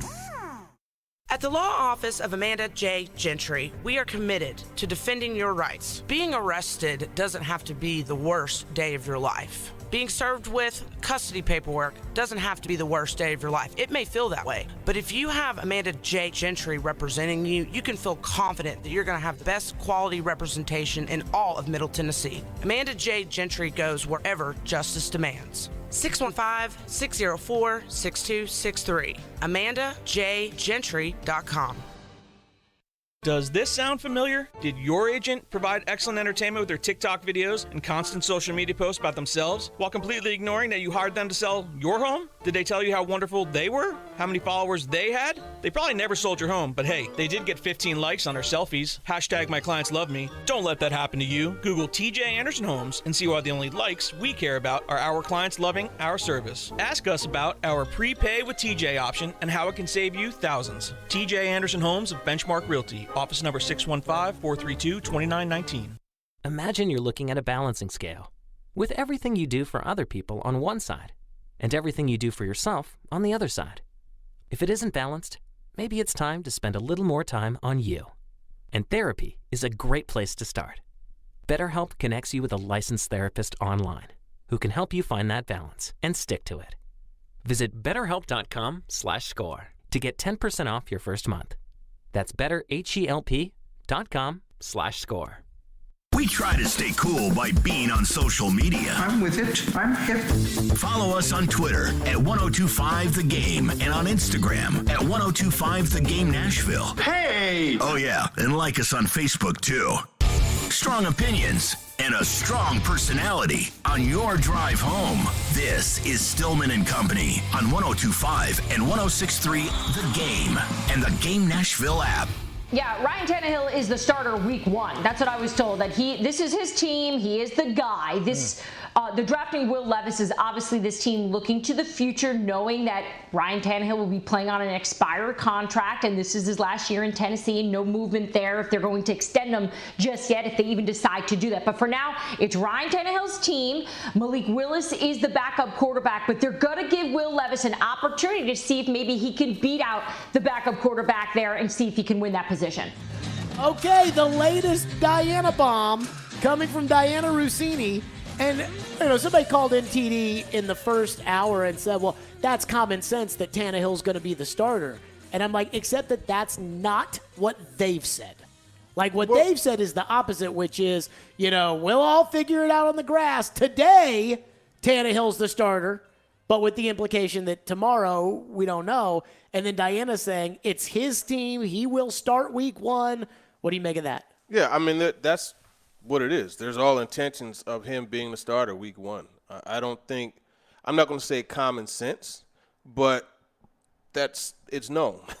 You know what I mean? It's known that is the case. Now, obviously, because of the desire to make sure that there's competition at every position, they're not going to say right now in a press conference that Tannehill is going to be the starter week 1. They're not going to say that, but that is the understanding. Do you think they told Tannehill that? Oh, yeah. I definitely think they – I mean, look, the key word is intention, right? Now, obviously, if he comes out and just is terrible and Levis lights the world on fire, you might have a situation.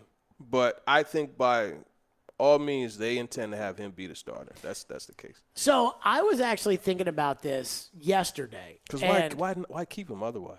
No, I agree, especially if they cut him. Like, if he's in the building and he's working out and he gets hurt, I believe his money becomes guaranteed at that point. Whereas if they cut him today with a June 1st designation, then they would save the $27 million and, go from there. I do think, though, I was thinking about this, and I kind of wanted your opinion on it. Honestly, I should have asked you this before we got to talking about it. But I listened back to the Tannehill press conference last week, and I listened to that, and then I compared it with the press conference last year when he showed up, and the one that blew up in his face over the Malik comments that I didn't think was really fair, but it is what happened. And Tannehill was nervous, it felt like, in that one last year, and it felt like he was really uncomfortable. In the one last week, I think Tannehill was very succinct with everything he was saying, but at the same time, I felt like a little edge to him. Like, I think he's a little annoyed with the organization. Wouldn't you be? Oh, of course I'd be. But I wonder, do you think Tannehill's the kind of guy who's going to channel that and say, all right, fine, you're not going to give me a receiver. You're going to keep drafting replacements for me. I'm going to go out like Aaron Rodgers does that. He turns around, wins back-to-back MVPs. Or is Tannehill, that negativity – sometimes it stews. There was a lot of negativity around Marcus, right? And for Marcus, it just kind of just snowballed and went downhill. And I kind of wonder how we see Tannehill reacting to all that. I think it goes back, and I said this on Talking with TD. Chris Sanders, he has a saying, right? You get bitter or you get better. He does say that a lot. I think Tannehill is going to do both. I think he's going to be bitter. He's understandably bitter. He's not going to be to us, the media, like make it shown. But in the back of his mind, he's like, man, they want to keep trying to. All right, I'm going to make this decision as hard as possible, and that bitterness is going to make him better. You know what I mean? I think he will play with a bit more of an edge this year, and I think he's going to have a solid year and just make it tough for them to move on. But, I mean, look, the writing's on the wall. We know what's going on next year. Unless he throws for 4,500 yards, 40 touchdowns, then it's like, oh, well, you know what? Going to have to bring him back, Do you think there's a disconnect between him and Vrabel? No. I think that respect that Vrabel has – see, that's one thing – like, I'm not going to pretend like I know Mike Vrabel inside out because I don't. But one thing that I could sense from him is if he respects you, you're all right with him. You look at the way he talks about Kevin Byard. Look at the way he talks about Aaron Brewer. Look at the way he talks about Ryan Tannehill. Remember, he always says how much he loves Tannehill's toughness, right? So I don't think that there's a rift between the two of them. There's an understanding. Hey, look, this is a business. Like, I don't think it's anything that Tannehill's taken personal, but he's like, you know what? I'm gonna show them that I still could do it. One thing I wonder, I think the motivation for Tannehill, it's going to be the same as that first year when Tannehill stepped in. And Tannehill, I felt like, was playing for his career in 2019 and took the Titans to the AFC Championship game and signed a $100 million contract and has been a starting quarterback ever since. But he also had A.J. Brown and Corey Davis and Jonnu Smith and, Adam Humphrey. Arthur Smith. And, I mean, he had all of those options at his disposal. And I think it's obvious the Titans have not done a good job in helping him for next season. I mean, it's almost like I think that even if Tannehill does play at his best, it'll be like last year where, they eke out games because Tannehill and Henry carry them across the finish line, but nobody will give them credit because, TD, I listen to everybody talk and, rank these quarterbacks and talk about quarterbacks and things like that, and I think everybody thinks that he sucks, outside of people that watch Titans games. Well, that's the thing. They think that because he statistically, right, and that's I enjoy fantasy football because of the attention it brings to the game, but I don't enjoy it at the same time because it makes players like Ryan Tannehill get minimized. He's a really good quarterback, in my opinion. He's not going to throw for 350, 300 yards all the time, but he's going to consistently come in with a solid amount of touchdowns, a lower amount of interceptions, a bunch of 200 to 250-yard passing games, but wins. You see what I mean? So he is minimized because so many people look at it through the fantasy football lens as opposed to – because you mentioned something that's very important. You said people that actually sit down and watch Titans games, they appreciate Tannehill. I mean, I use my dad as an example, right? My dad doesn't play fantasy football. He doesn't bet on the NFL.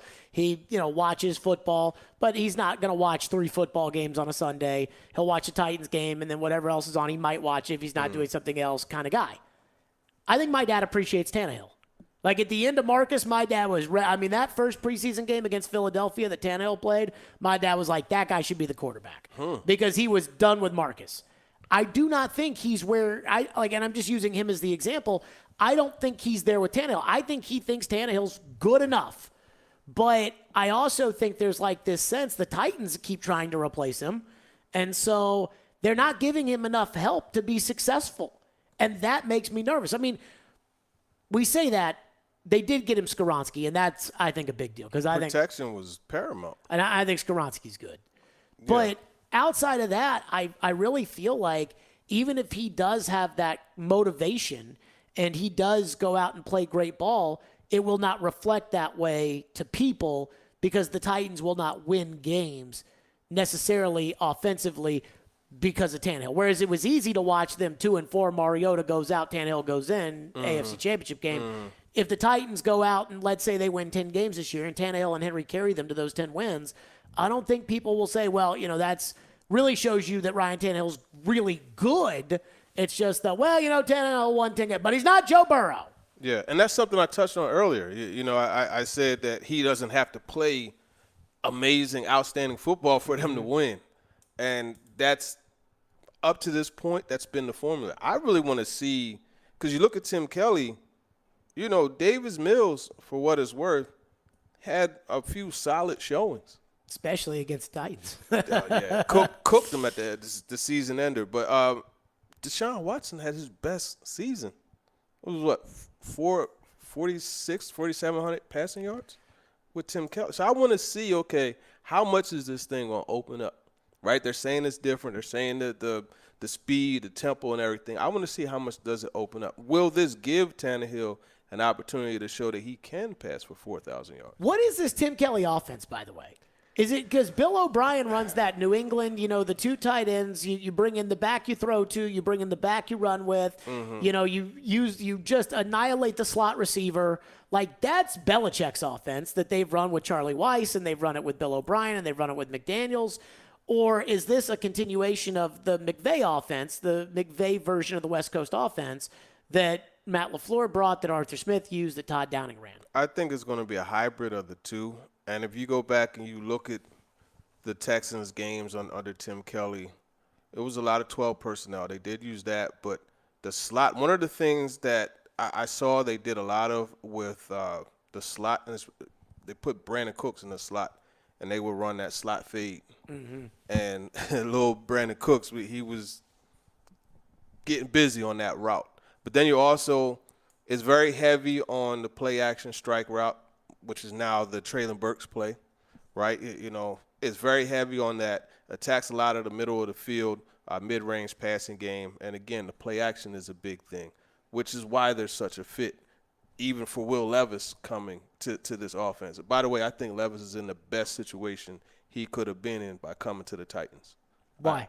Because it's so similar, and I wrote about it. It actually came – it came out today.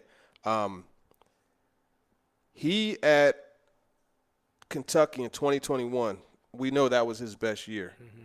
But the differences in percentage of play action, it was like 20% more play action that year, right? He get to 2022 and, he's injured, et cetera, et cetera. But you look at under Mike Vrabel since 2018, only 2 teams have used play action more than the Titans, the Ravens and the Rams. He's best under play action. You look at a lot of the comps for him. Mm-hmm. Ryan Tannehill. Yep. Right? What is Ryan? We know what Ryan Tannehill did that one year. Was it 2020? We know what he did that year, and a lot of that was off of play action. His yards per completion boosted almost 5 to 6 yards on play action attempts. A lot of his touchdowns were on play action attempts. So this offense is very well suited for Levis if Tim Kelly continues with the play action. TD's with us for the TD Power Hour. Get your questions in as always. We'll hit them at the bottom of the hour, 615-737-1025, 615-737-1025. And what is going to happen at receiver? We feel like we talk about that every week. But we will continue that discussion, and we'll do that next. TD Power Hour live from First Horizon Park as the Sounds take on the Gwinnett Stripers, a AAA affiliate of the Braves. 6:35 first pitch tonight. Stillman and Company, 102.5, 106.3 The Game. All the big plays. Ball right to score. Yoshi sets up Matt Duchesne. All the big stories. For the Predators, are you holding on to what you got, or are you selling some guys off? All in one place. We are Nashville's best sports talk. 102.5 and 106.3. Green flag is in the air. It may not happen that way every game. His shot stopped. Gotta play better, gotta coach better. TD Tigers. The Game and the Game Nashville app. Willie Donick here for Pella Windows and Doors of Nashville. The official brand perception report is in, and the Pella Windows and Doors brand is #1 for the most trusted, most often recommended by others, and highest quality. Nashville area homeowners are very lucky because Pella Windows and Doors of Nashville is one of the top locations in the country. They provide award-winning excellence when it comes to craftsmanship and installation. If you need new doors or windows, I suggest you choose the experts at Pella Windows and Doors of Nashville. Go to PellaofNashville.com. Hi, this is Buddy Teaster from Souls for Souls. I hope you can join us on June 7th at Hermitage Golf Course for the 2nd annual Music City Celebrity Golf Tournament. We've partnered with 102.5 The Game to provide shoes to students experiencing homelessness right here in Nashville. Go to thegamenashville.com/golf for more information and to register. If you're hiring, it can feel like you're trying to find a needle in a haystack. You can hope the right person comes along, or you can just use ZipRecruiter. And now you can try it for free at ZipRecruiter.com/radio. In fact, ZipRecruiter has helped a lot of business owners find their needle in a haystack, like Marco, president of operations at Telly Tires and Auto Centers. Because Telly Tires has grown a lot in the last few years, Marco needed to hire everyone from a receptionist to a store manager to a head mechanic. ZipRecruiter helps me find all the right people, even the most difficult jobs to fill. ZipRecruiter helps me keep my business running. Take it from Marco and millions of other businesses who've used ZipRecruiter. ZipRecruiter can help you find the needle in the haystack. See why 4 out of 5 employers who post a job on ZipRecruiter get a quality candidate within the first day. And right now, you can try ZipRecruiter for free. That's right, free at ZipRecruiter.com/radio. That's ZipRecruiter.com/RADIO. ZipRecruiter.com/radio. ZipRecruiter, the smartest way to hire. O'Reilly. Does your vehicle have over 75,000 miles? Get maximum high-mileage engine protection with new Syntec Full Synthetic High-Mileage Motor Oil exclusively at O'Reilly Auto Parts. Right now, get 5 quarts of Syntec High Mileage and a MicroGuard Select Oil Filter for just $34.99. Limit supply. Ask for Syntec High Mileage at O'Reilly Auto Parts. O'Reilly Auto Parts. Tonight, Meyer, the third ball, he scores! the Stanley Cup playoffs continue as the Devils meet the Hurricanes in Game 5. Sam Jarvis scores! Coverage begins at 6. Your home for the Stanley Cup playoffs is 102.5 and 106.3 The Game and the Game Nashville app. Hey, this is John Hines, and you're listening to Nashville's best sports talk, ESPN 102.5 The Game. It's Traylon Burks or bust with this wide receiving core currently. And it's tough to improve it dramatically between now and training camp because teams aren't going to really part ways with a bunch of guys post June 1st unless they've already announced that they're going to part ways with them post June 1st because you don't want the guys around the voluntary workouts with a chance to get injured. I read into that more than most probably. But the time to make a move at wide receiver was pre or during the draft. That was your best chance to get premium speed, talent, guys who catch the football. And, Vrabel's quote to Ed Werder at the end of last year, you could just rinse and repeat it right now. They need guys that can catch the football on a routine basis. There you go. That was Jonathan Hutton earlier this week. And TD, I don't think he's wrong right now about the state of the receivers, about it kind of feeling like Traylon Burks or bust. What are they going to do at wide receiver? I have determined this. I felt like what Mike Vrabel said at the post-draft press conference about getting receivers, talking about, trust us and we'll scour the waiver wire and we'll make trades and sign guys. And I think that's a promise to the fans that we'll get a receiver from Vrabel. Now, he didn't say, I promise you all get a receiver, but that's how I decided to interpret it. What do you make of the receiver market and the Titans' ability to go out there and get one to help Tannehill and help Henry and help the rest of this offense? Well, I'm not so sure they'll be able to add somebody that could make a significant difference. You look at the Seahawks, they tweaked Lockett's deal. So now, it's likely that even more likely that he'll be there. We talked about Darnell Mooney. You mentioned Tyler Boyd. I don't think there's really, and you got the Brandon Ayuk connection to Rand Carthon. I just don't think that there's much that could be done because they don't have the draft capital to trade for guys. And it's just one of those things where, it's going to trade in Burks or bust. But I think Kyle Phillips is a big part of this thing as well. And I talked about the slot fade, and just the slot position itself. Remember, that's Danny Amendola was cooking pretty much all the DBs in that season finale a couple years ago, and he was doing that out of the slot. So I'm not saying that, Kyle Phillips is Danny Amendola, but they're similar skill sets, and you could work the offense similarly that way. And obviously, looking back at the 12 personnel that they use, Josh Wiley, I think, is going to surprise some people as far as what he could do catching the football, right? It's a lot of untapped potential with him, but when he was targeted, he was pretty good for Cincinnati. And I think at 6'6", 6'7", he could be a legitimate red zone threat. Then you also look at Chig Okonkwo, who's going to continue.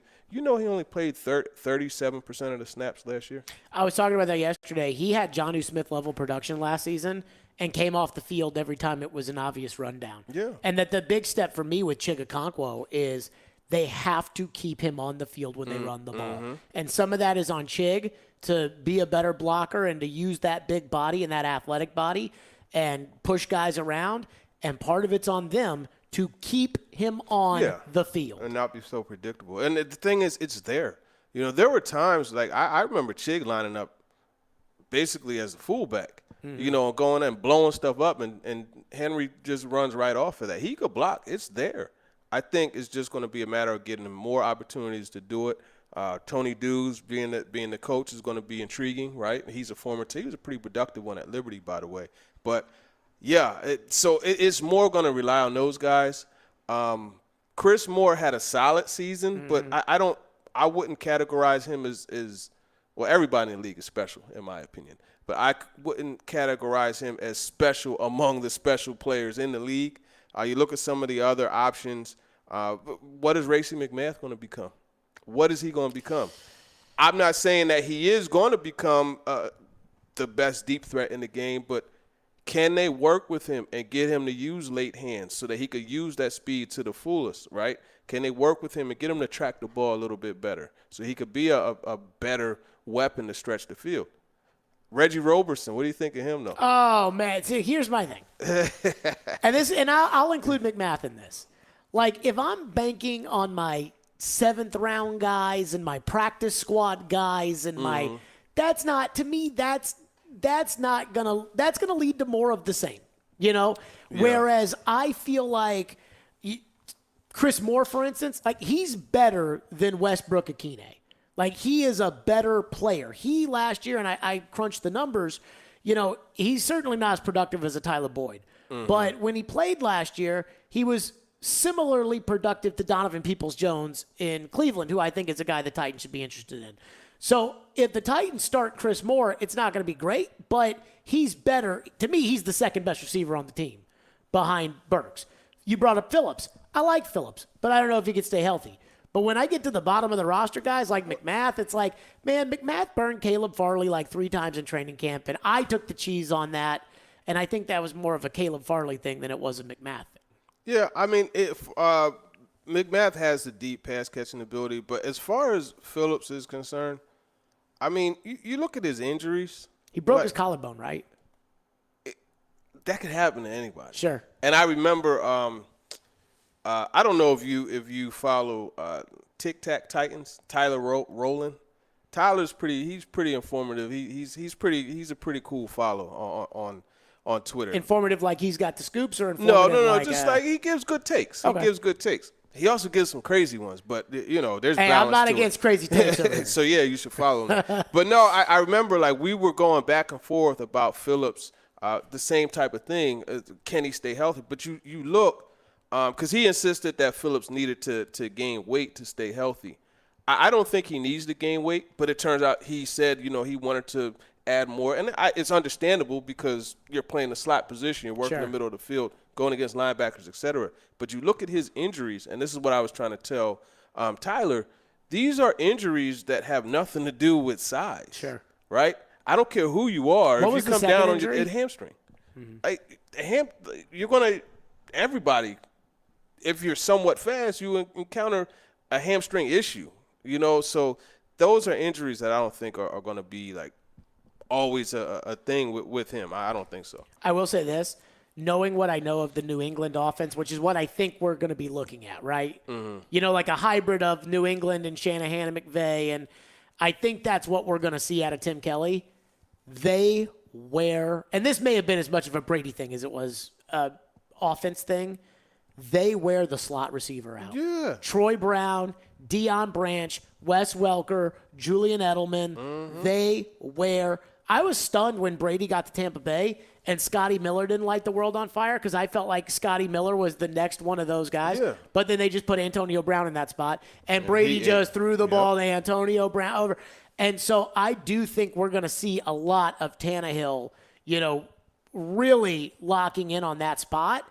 And so if Phillips is healthy, I think he's a solid slot receiver in the NFL if he stays healthy. Absolutely. Let's not forget that Giants game, right? You talk about that loss. He made the throw to Phillips. That was a 22-yard, I believe it was 22-yard reception that he had. You know what I mean, in that game. So to set that up, and that's his first game as a pro.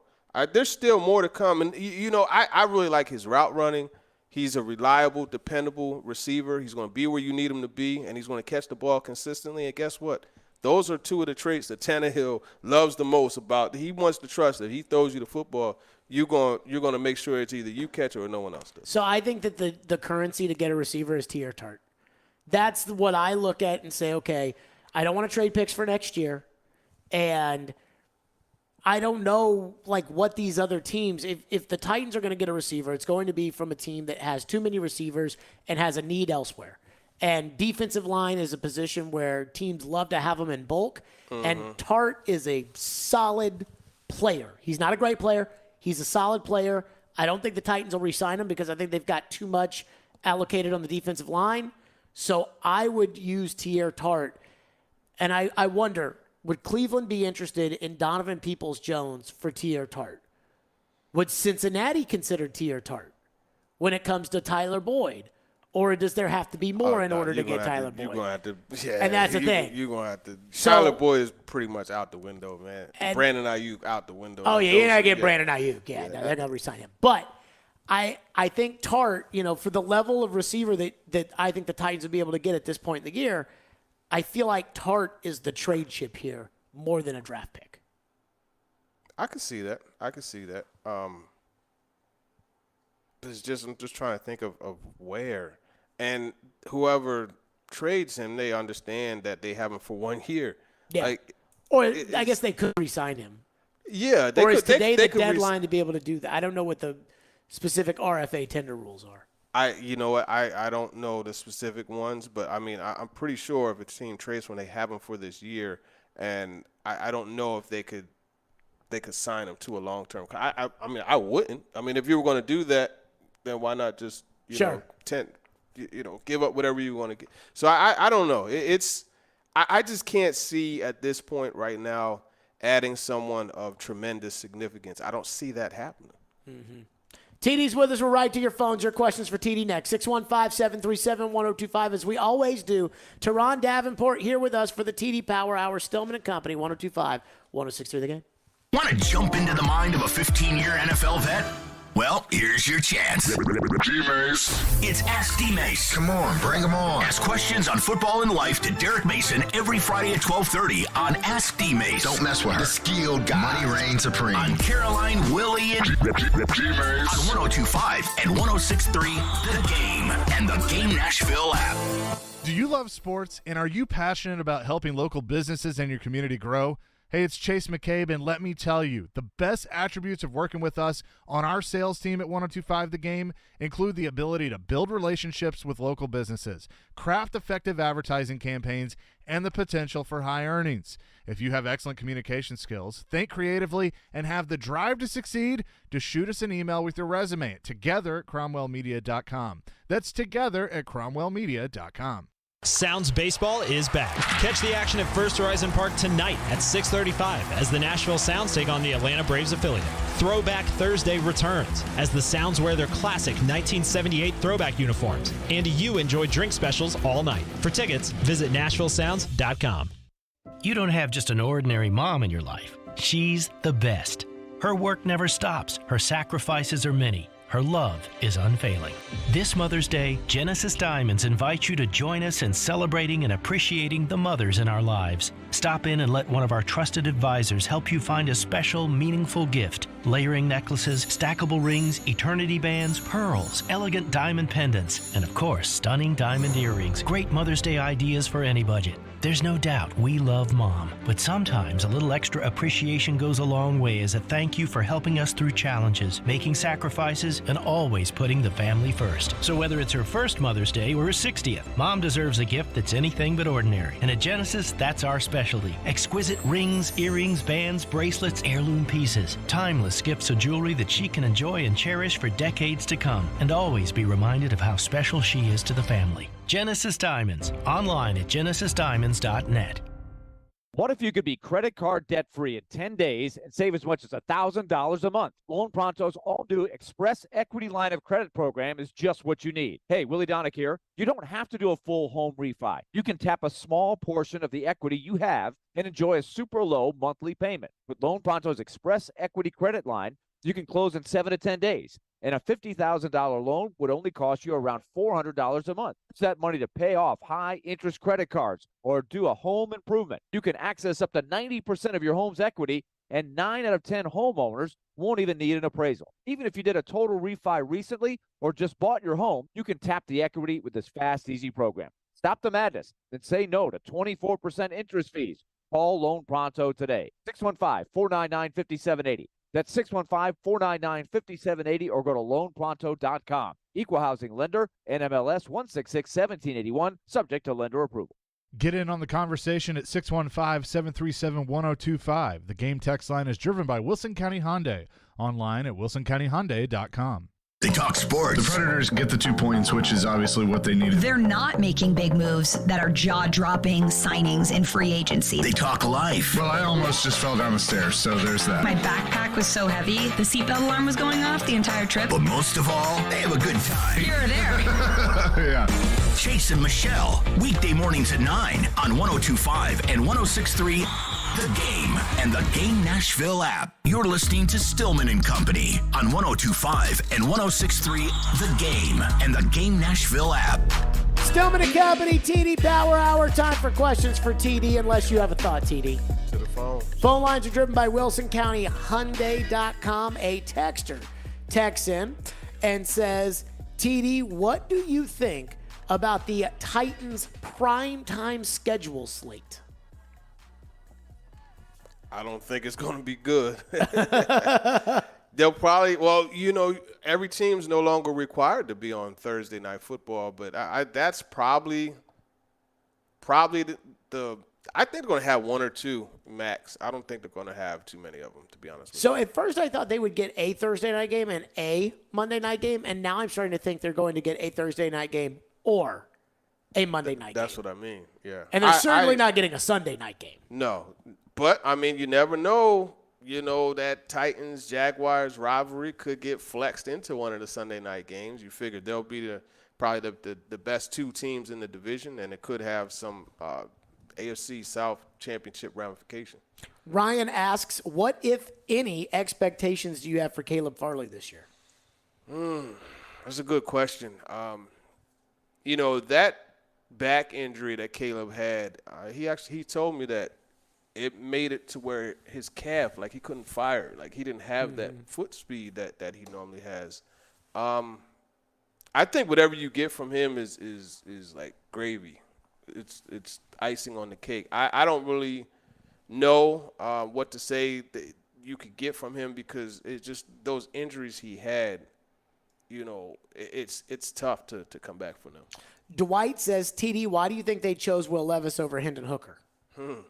Well, I think the big thing was the scheme familiarity. It's easier to project Levis into this offense than it is to project Hendon Hooker into it. So I think that was the big thing. And that's something that both Mike Vrabel and Rand Carthon said at the press conference, about how a lot of the things that they do are similar to what he did at Kentucky. Texter says, TD, the Titans went running back by committee when Derrick Henry went down. Why is it not practical for the Titans to bring in a bunch of receivers to training camp and see who sticks? They're going to have 6 or 7. You know what I mean? Guys, you got Roberson. I think Roberson could, compete. I think he's a solid option, to push the competition in the room. You got Mason Kinsey in the mix. There aren't a lot of spots, right, to have a whole bunch of receivers. You're not going to come in with 11 receivers, on your 90-man, So that's to me why. I just think it's a different position, too. At receiver, there's so much onus on the one guy, to get open, to run the right route, to catch the ball, whereas running the ball, I just feel like, I don't want to say it's more of a team thing than it is an individual thing as a receiver, but I think there's a reason why Derrick Henry's the highest paid running back in the league at $12.5 million or whatever it is.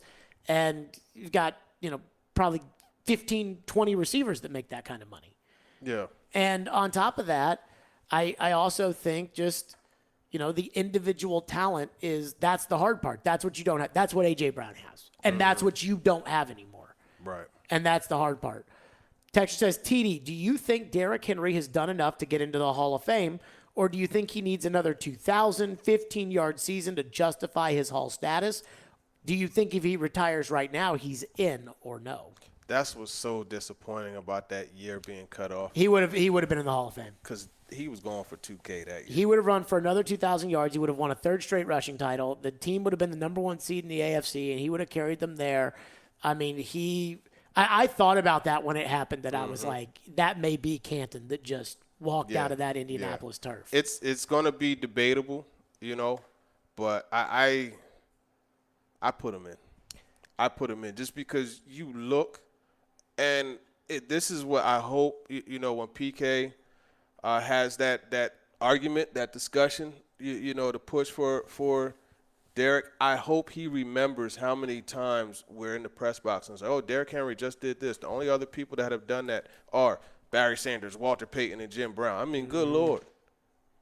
Put him in. He's in. He's a Hall of Famer in my book. Hey, I would love, because you look at the Titans game notes, and I know you do, but it'll be like, with 8 more tackles, Kevin Byard will pass Michael Griffin for 4th on the Titans-Oilers all-time record. With 47 more yards, Derrick Henry will join Barry Sanders, Walter Payton, O.J. Simpson, and Jim Brown. Right. It's like, holy crap. Yeah. And then every now and then there's some random guy in there who's not in the Hall of Fame, like Frank Gore, who I think will ultimately be in the Hall of Fame. Sean Alexander is in some of these Derrick Henry stats. Like there's like a random running back who was really, really good. Like Olandis Gary, is the 5th guy in the group. But yeah, to me, I think Derrick's in. Now, here's the thing. 5 years after he retires, will Derrick still be remembered the way people think and talk about Derrick now? But I also say, if Rondé Barber is in the Hall of Fame, and I mean no disrespect to Rondé, because he was a great player. I forgot he was in the Hall of Fame. Yeah, Rondé Barber's in there. Derrick's got it. If Rondé Barber, if Edgerrin James is in the Hall of Fame, Derrick should be in the Hall of Fame. Yeah. Well, the Edge was that dude, though. Running and catching. Here's what bothers me about Edgerrin James. And this is how I feel about Hall of Fames in general. If you say to me, like, hey, is this guy a Hall of Famer? And we don't both just say, yes. Then I say, don't put him in. Scott Rowland in the Baseball Hall of Fame. Are you serious? Give me a frippin' break. I mean, so that drives I don't think Barry Larkin should be in either, but that's just me.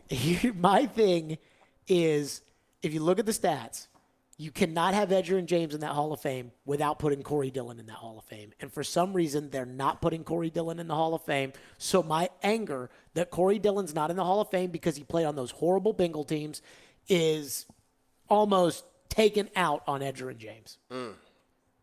Because you say Edge was that dude? Corey Dillon was. And he got the chip.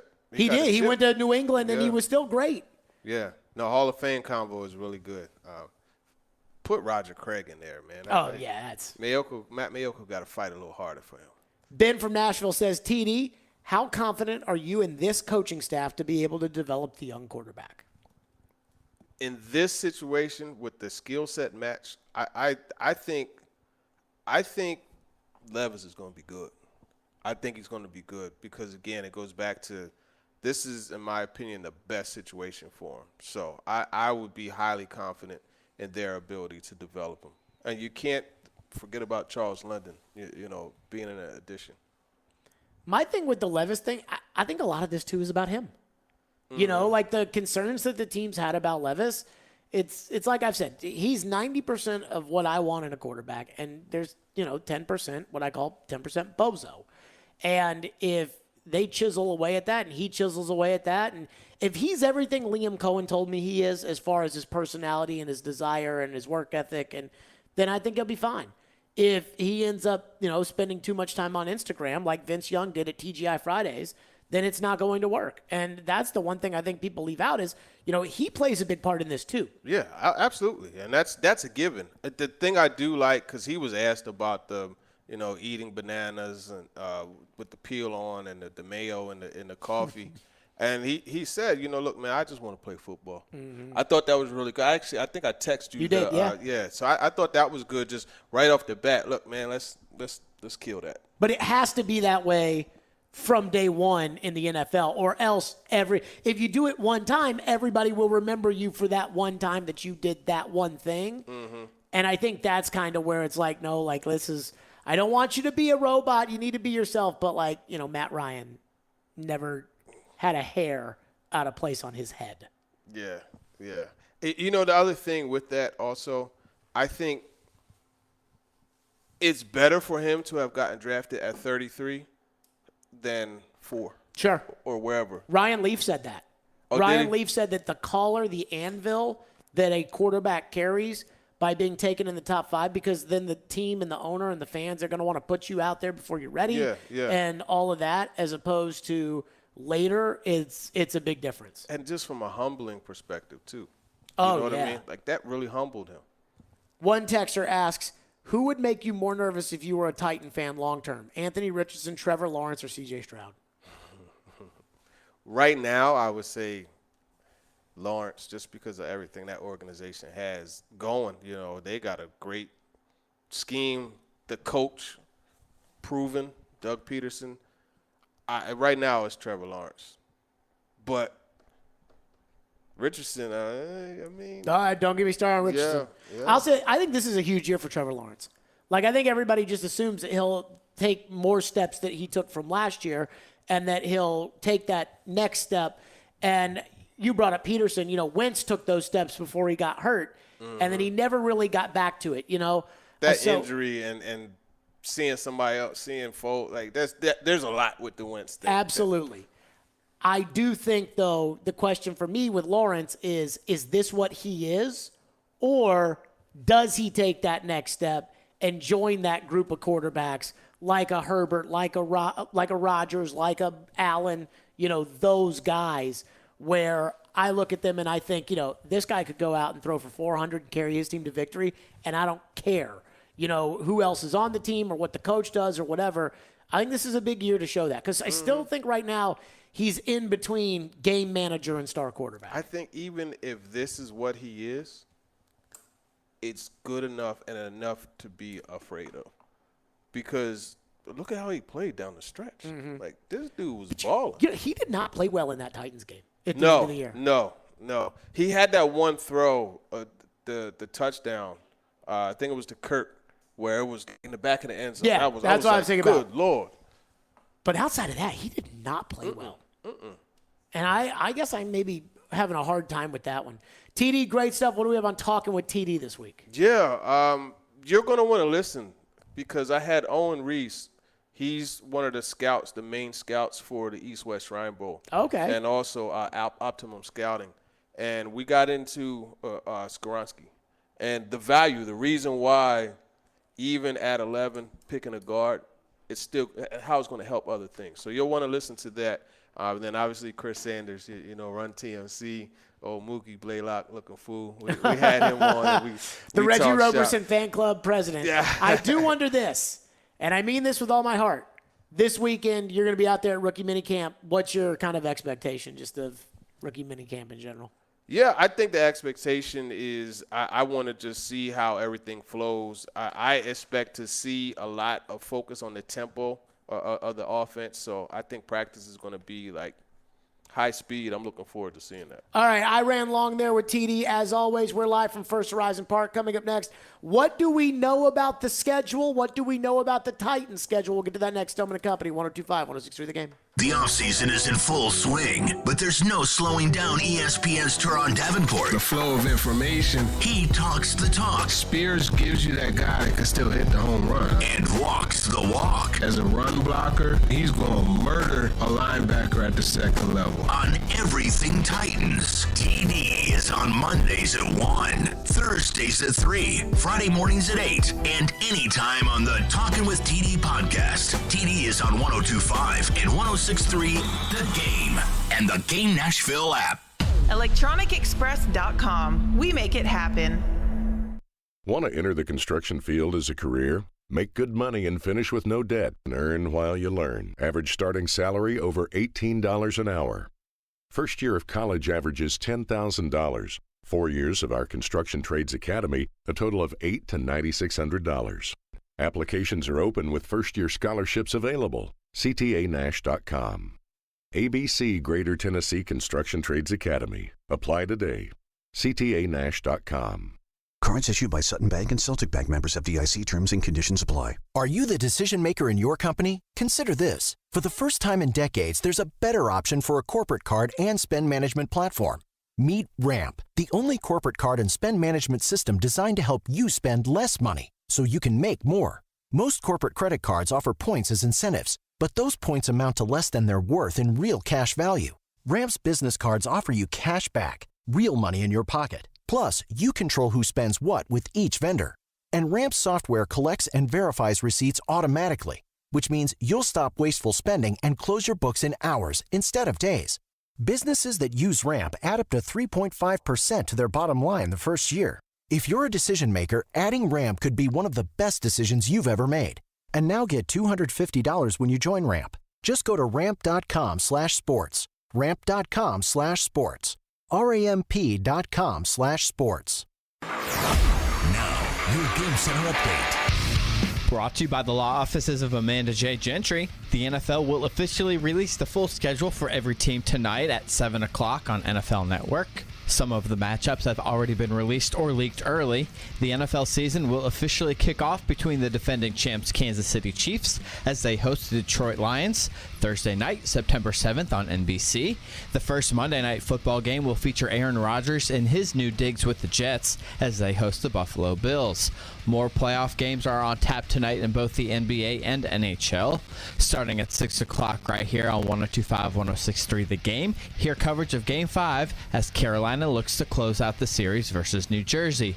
Following that, it's another Game 5 with the series tied 2-2 between Dallas and Seattle. The NHL announced today that Edmonton defenseman Darnell Nurse will be suspended one game. In the NBA, Boston is looking to stay alive versus Philly in Game 6. And in another Game 6, it's Denver one win away from taking out Phoenix.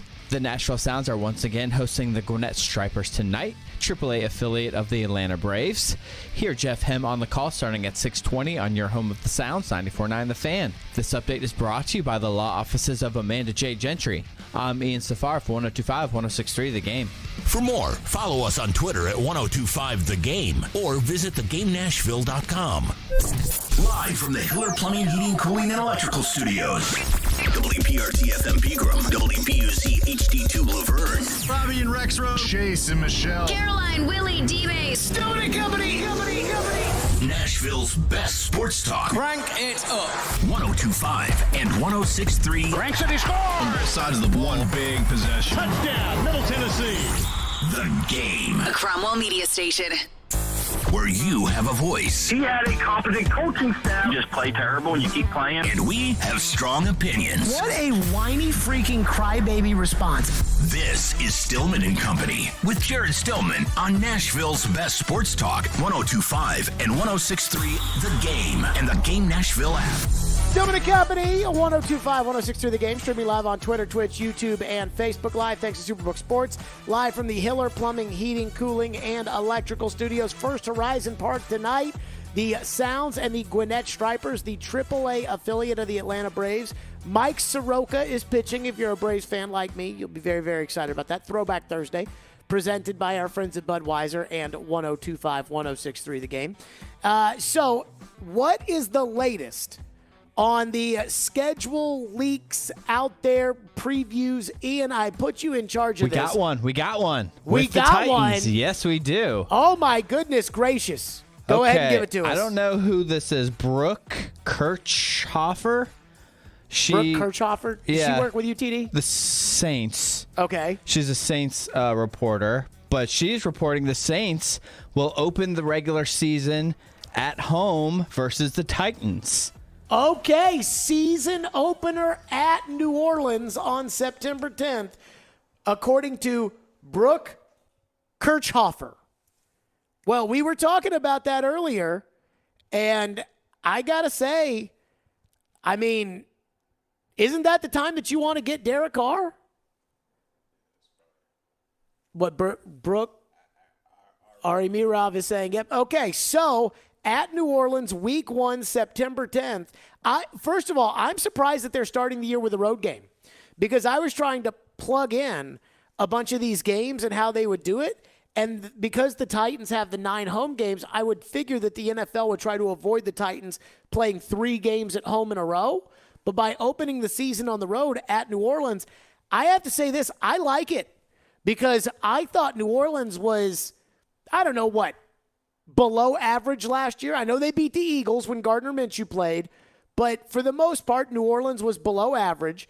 They have lost a lot of their juice. Sean Payton's gone. Drew Brees is gone. Alvin Kamara, he may be facing a suspension to start the season. if I'm not mistaken.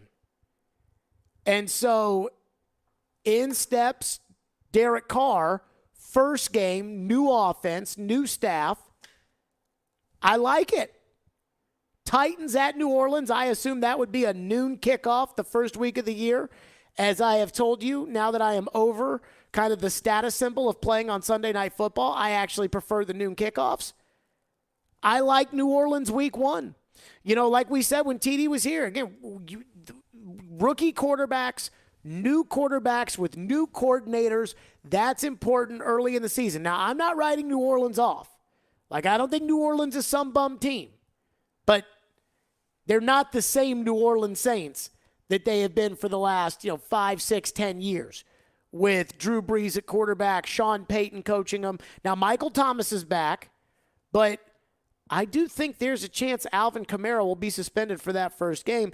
And I also think because the Saints have been so good over the last handful of years that the Titans will take New Orleans seriously going into week 1. And that this won't be a game in which they overlook. So that's the first shoe to fall outside of the Baltimore game in London is the Titans at Saints first week of the year. Ian, I might have to go to that. I mean, it'll be New Orleans is fun. Week 1, it's a dome, so it won't be too hot, which is good. I may have to do the Stillman and Company show from there Friday because if I'm going to go, I'd like to be there for a couple of days. Oh, yeah. I mean, TD just said to me, leave the Hurricanes alone. Yeah, you got to wait till after 6 o'clock for that. There is something, to that. But I think I may have to make the trek out to New Orleans. I mean, before everybody starts booking their flights, let me just say again, this is some person that we've never heard of. And normally the blue check mark would tell us if they're legit or not, but now the blue check mark has lost all of its legitimacy. Brooke Kirchhoffer covers sports for WWL-TV, which is in New Orleans. Does Caroline know her? I don't know. We'll have to double check. If Caroline knows her, then that would probably mean that she's solid, but we don't know if she does or doesn't. But he just said that it was because Caroline does follow her on Twitter. Oh, Caroline. Oh, so he's actually saying that it is legit. Yeah, that's as she said, not according to her. So, yeah, no, I guess it's not official, but it seems pretty official that the Titans are opening up at New Orleans on September 10th. We may have to go to that game. Are Saints tickets like a hot commodity in New Orleans? Or is it? I'm sure they will be week 1 with a new quarterback. Yeah, but at the same time, the one thing that makes getting tickets for road Titans games very accommodating are that it's the Titans. Opening day is tricky, though, but opening day is tricky. And if the Saints, I was stunned by this, and maybe it was because they weren't having a great season. The Packers game, those tickets were not all that difficult to get, and I waited until the last minute to get those Packer tickets, and they were not as expensive as you would think Packer tickets would be. Now, they played the Cowboys the Sunday before that Thursday night, and I'm guessing those Cowboy tickets were not the same price as the Titan tickets. Adam Vingan has texted me, and he is a Saints fan and goes to a game every season, and he says Saints tickets are mad expensive. Darn. Oh, boy. Oh, man. But that's the first one we have. Do we have anything else other than that in the London game? So week 1 at New Orleans, week 6, Baltimore at home, but that's really London. A lot of great spots to go to on the road this season. Not sure I really want to go to Pittsburgh or Tampa Bay. Certainly wouldn't want to go to Houston. No Jacksonville, no Cleveland. Miami. Yeah, but that's at home. Is it? I thought it was an away game.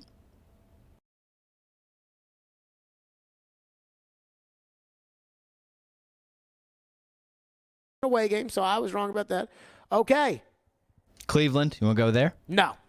I am not at although, and we will have this coming up later, my official prediction for the Titans schedule, which I'm going to have to move because I did not have New Orleans week 1. But I do have Cleveland as the one nationally TV primetime game. Cleveland on Thursday Night Football. That's For some reason, they always pick the weird ones. So I did Cleveland Thursday Night Football. Some of the other big ones that have already been announced, the opener is going to be Kansas City hosting Detroit. Why they gave us Detroit, I have no idea. Monday Night Football, Week 1, Jets and Buffalo. Aaron Rodgers making his debut against the Bills. That's going to be a good game. Giants-Cowboys, Week 1 on Sunday Night Football. I'm a little Giants-Cowboysed out, but, who knows. Eagles-Chiefs, Monday Night Football, Week 11, the rematch of the Super Bowl. Chiefs-Jets, Sunday Night Football, Week 4. And the Cowboys are going to host the Commanders on Thanksgiving. So we'll kind of keep those coming along. But again, that is our first one at New Orleans for the Titans. And then, of course, I guess our first one was Baltimore yesterday that the NFL announced. We will keep our eyes open there. I also found it fascinating that in that woman's tweet about the Titans and the Saints in the first game, she was like, Tajay Spears returns to New Orleans. And it's like, that's the furthest thing from my mind. But I get it. Make of it what you will. 615-737-1025 is the phone number, 615-737-1025. The primetime front for the Titans. What is logical? We'll get to that and your phones. Stillman & Company, 1025-1063 The Game. Hiller Plumbing, Heating, Cooling, and Electrical. Those are my guys. I love my friends at Hiller. They take great care of my home, and they can do the exact same for you. Hiller's Heat Wave Heroes are keeping you from getting burned this summer. If you know your home needs an air conditioning replacement, do not wait until it breaks down. You do not want to be sweating in your home. This month, get a free UV light and free electronic air cleaner when you buy select new HVAC systems. Or get a whole home water filtration for just $59 a month. Or get a new whole home generator for just $130. Call Hiller's Heatwave Heroes to save the day. Visit happyhiller.com to book. That's Hiller Plumbing, Heating, Cooling, and Electrical. My guys, proud supporters of the Preds, the Vols, and Vandy. Hiller, call the Happy Face Truck today. 102.5 and 106.3 The Game has an all-star lineup Monday through Friday. Batting first at 6 a.m., it's Robbie and Rexroad. Yeah, you take that. You take that. Take 80% of that. Followed by Chase and Michelle at 9. Couldn't hit the broadside of a barn. I need my caffeine so much. Then it's Caroline, Willie, and D-Mace at 11. Yep, green light, let's go. You got a lot of options. He say, she say. And bringing it home at 2, Jared Stillman for Stillman & Company. That guy will be a good coach. We are Nashville's best sports talk, 102.5 and 106.3 The Game. You don't have just an ordinary mom in your life. She's the best. Her work never stops. Her sacrifices are many. Her love is unfailing.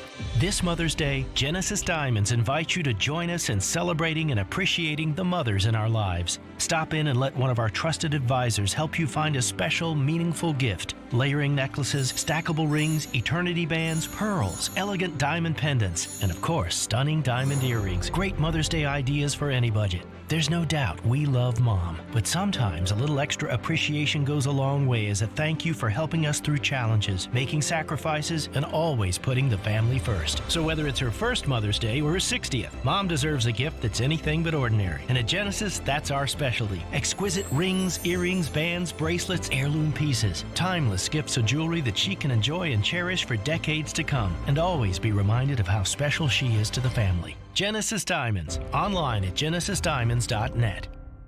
What if you could be credit card debt-free in 10 days and save as much as $1,000 a month? Loan Pronto's all-new Express Equity Line of Credit program is just what you need. Hey, Willie Donick here. You don't have to do a full home refi. You can tap a small portion of the equity you have and enjoy a super low monthly payment. With Loan Pronto's Express Equity Credit Line, you can close in 7 to 10 days. And a $50,000 loan would only cost you around $400 a month. Use that money to pay off high-interest credit cards or do a home improvement. You can access up to 90% of your home's equity, and 9 out of 10 homeowners won't even need an appraisal. Even if you did a total refi recently or just bought your home, you can tap the equity with this fast, easy program. Stop the madness and say no to 24% interest fees. Call Loan Pronto today. 615-499-5780. That's 615-499-5780 or go to loanpronto.com. Equal housing lender, NMLS 166-1781, subject to lender approval. Buffalo Bill's Center of the West in Cody, Wyoming welcomes you as you enter Yellowstone Park's East Entrance. 5 museums in one and the greatest firearms museum anywhere. Welcome to the West. Buffalo Bill's Center of the West, Cody, Wyoming.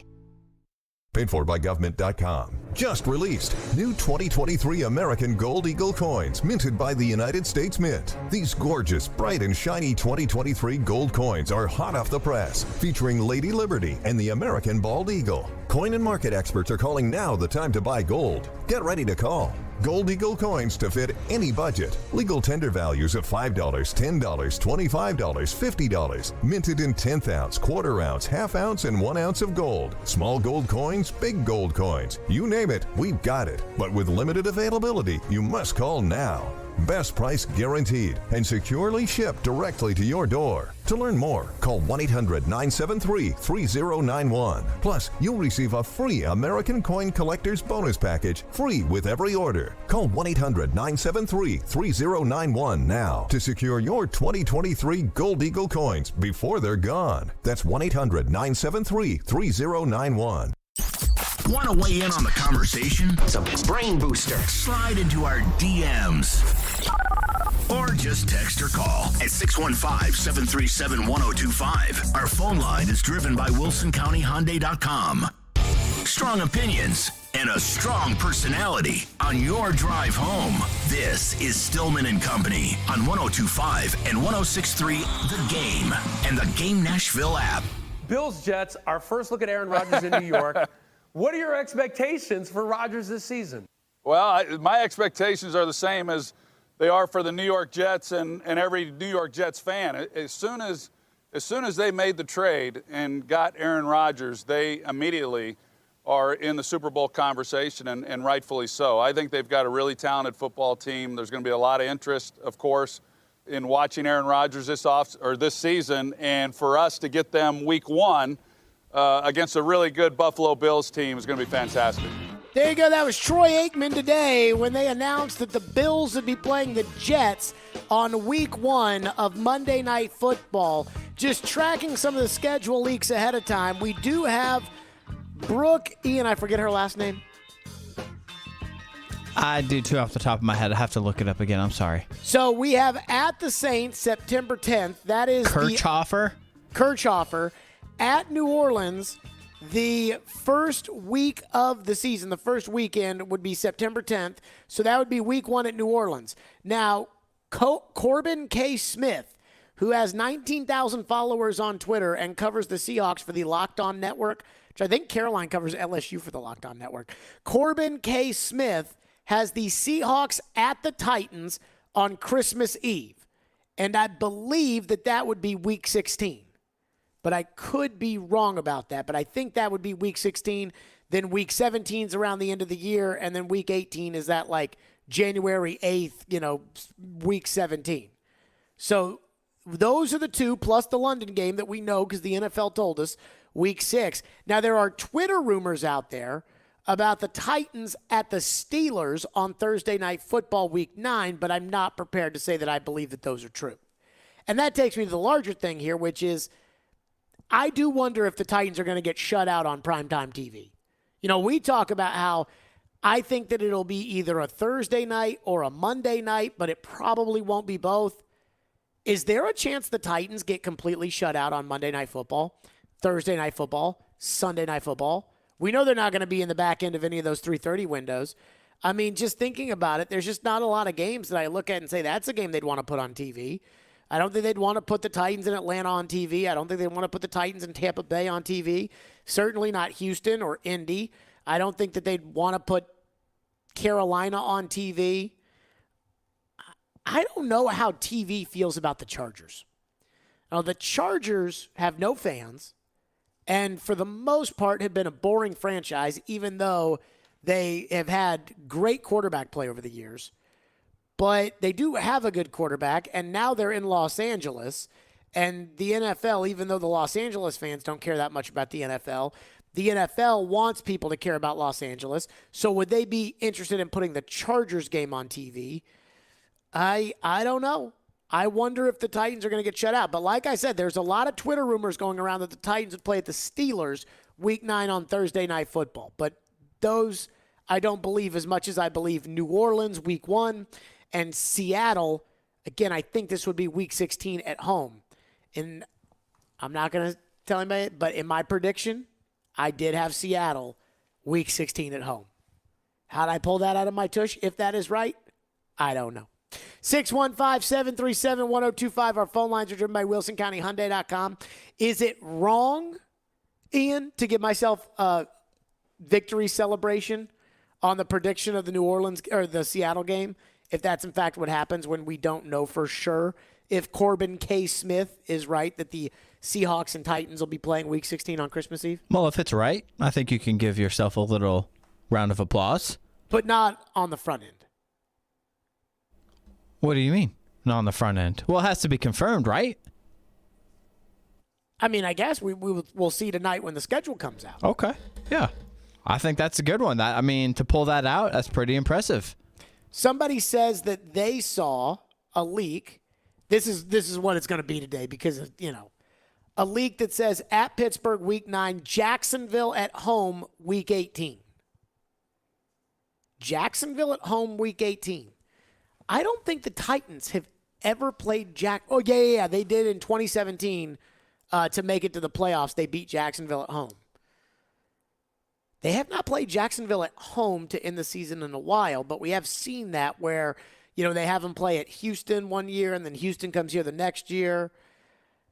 Everybody keeps leaking this, says that the Steeler thing has been leaked, but I haven't seen anybody. I have not seen that come by. Somebody that has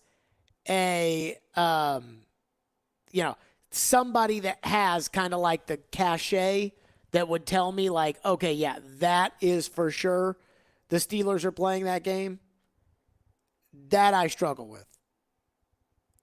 Randy says it has been several years, it feels like, since the Titans have started the season with a divisional game. Is that not unusual? Trying to think. When's the last time the Titans started the year off with a divisional game? The Titans always start the season off with these weird games. And I would argue that New Orleans, if that's in fact where they start the season, is no different. Last year it was the Giants. I remember they started the year at Miami one time, and they played Arizona was the year before that. Arizona? I mean, Vrabel's first year they started against Miami. Then Denver in 2020, kind of a random. That was that early Monday night, or was that the late Monday night one? It was the late Monday night. 2019 they played at Cleveland. Because remember, Jim Nance and Tony Romo did the game because Cleveland had all the hype. You said 2018 Miami already. 2018 Miami. 2017 was the Raiders. Yep. 2016 was Minnesota. 2015 was Tampa Bay. 2014 was Kansas City. 2013 was Pittsburgh. I can't believe that I know all these. Those are all correct. Let's see. 2012 was a fun one. Don't. New England. Yep. Okay. 2011 was let's see. That's our answer. Okay, hold on. 2011 at Jacksonville. Yep. Hey! So 2011 is the last time they started with the divisional game, to answer the texter's question. So I don't trust this Ozzy at NFL, because he's already gotten one wrong. I think he got the Titans Saints wrong. So I can't trust him, but he does have the Titans playing the Panthers in Week 12. So I don't know if we can trust it, but it's better than no rumor playing the Panthers. I don't like that. I'd rather have the Panthers earlier in the season. We want the Panthers early in the season. What do you think about the people over at the Titans? And I'm not saying that they all listen all the time, but, I have a pretty good feeling that they do, that have the schedule in their hands right now listening to us talk about it. They must feel like emperors or kings right now, because they've got the schedule and they can't tell anybody, but they've got the schedule in their hands and they know how desperately we want it. And let me say this. I want that schedule. Nobody will give it to me, I know. But I just want to know. And it's not like Kyle Brandt had a take today that I thought was, a little off base. We'll get to that next. 615-737-1025 is our phone number. And then we'll get back to your phones and we'll continue to research these Titans schedule leaks. But there was one take about the schedule today that I thought was just freaking ridiculous. We'll get to that next. Stillman and Company, 102.5, 106.3 The Game. Every day we are live and local. Blown out in one game against a team that's just flat out better than you. And your source for Nashville sports. How many needs are you going to create for yourself this offseason? We are Nashville's best sports talk. 102.5 and 106.3 The Game and the Game Nashville app. Daniel Tosh is back. Sweet Tea Tour. It is great to be here in America. The greatest country in the world. September 21st, Ryman Auditorium. On sale Friday, 10 a.m. Online at Ryman.com. Don't miss your chance to see Daniel Tosh. Sponsored by PNC Bank and AXS. Proud partners of Ryman Auditorium. Celebrating mothers everywhere. Electronic Express has what you need to make this the best Mother's Day yet. Spoil mom with brands like Samsung, Sony, LG, KitchenAid, Dyson, and more. We've also got huge savings in every department. 4K TVs, computers, housewares, smart home, and more. Plus, save up to 40% on all appliances with up to 3 years free financing. Shop in-store or online. Get more from mom at Electronic Express. We make it happen. Cards issued by Sutton Bank and Celtic Bank, members FDIC. Terms and conditions apply. Are you the decision maker in your company? Consider this. For the first time in decades, there's a better option for a corporate card and spend management platform. Meet Ramp, the only corporate card and spend management system designed to help you spend less money so you can make more. Most corporate credit cards offer points as incentives, but those points amount to less than their worth in real cash value. Ramp's business cards offer you cash back, real money in your pocket. Plus, you control who spends what with each vendor. And Ramp software collects and verifies receipts automatically, which means you'll stop wasteful spending and close your books in hours instead of days. Businesses that use Ramp add up to 3.5% to their bottom line the first year. If you're a decision maker, adding Ramp could be one of the best decisions you've ever made. And now get $250 when you join Ramp. Just go to ramp.com/sports. Ramp.com/sports. ramp.com/sports. EasyCater presents We've Got Your Back. Up Singers. Backing you up. So I ordered Mexican for my team at work. With vegetarian options for Jerry. Then I'm in a meeting and I remember Jerry's vegan. Love the cheese. So I text EasyCater and they reply, no prob, we got this. Gonna fix it for ya. Sometimes I get vegetarian and vegan confused. Kind of like Austria and Australia. Geography is not your strong suit. Dietary needs? EasyCater has your back with over 100,000 restaurants. Order 24/7 on EasyCater.com and know. We got your back. Nashville Sounds Baseball lives on 94.9 The Fan. Catch every pitch. Swing and a miss, strike three. Every hit. That's a base hit. Every run. Looking up, it's gone. On your home for Sounds Baseball. 94.9 The Fan and The Fan app. Hey Nashville, it's Max Kellerman, and you're listening to Nashville's best sports talk, ESPN 102.5 The Game. Stillman and Company schedule release day. Again, we're live at First Horizon Park where the Sounds are taking on the Gwinnett Stripers, the AAA affiliate of the Braves. Schedule release day. So Kyle Brandt was on NFL Network. I don't know when this was. Honestly, I didn't hear this until I was driving into the stadium today, and I was listening to the midday show, and they played this cut, and I heard this. And, look, I'm excited about the NFL schedule. I mean, I'm sitting here with TD's checking out leaks. Ian's checking out leaks. I'm checking out leaks, trying to figure out when the Titans are playing, who they're playing, where they're playing. Now, it's a little different for TD because he's got to book a bunch of flights and hotel rooms and stuff like that. But still, I want to know.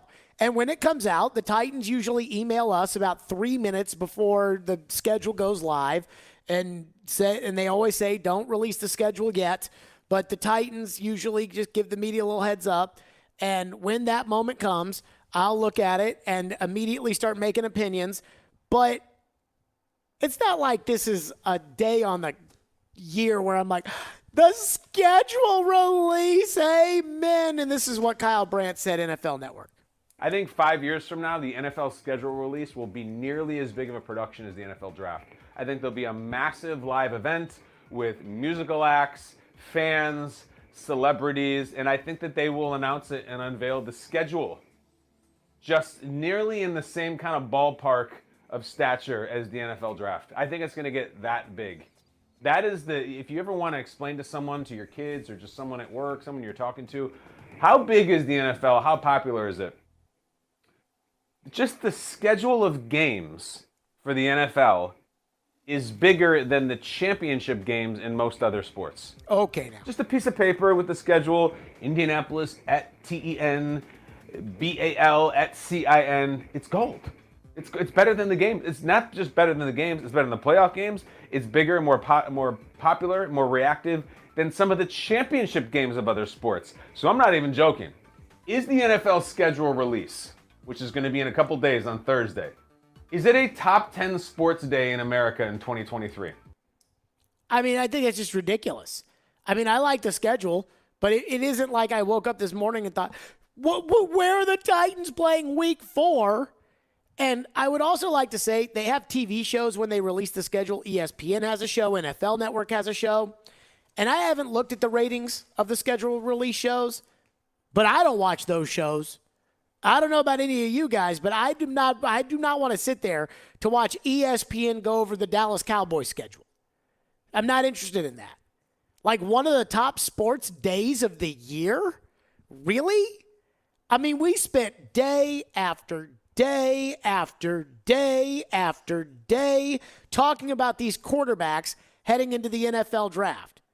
Have we spent day after day after day after day talking about the schedule? Of course not. We're interested in the schedule because we want to know when the games are.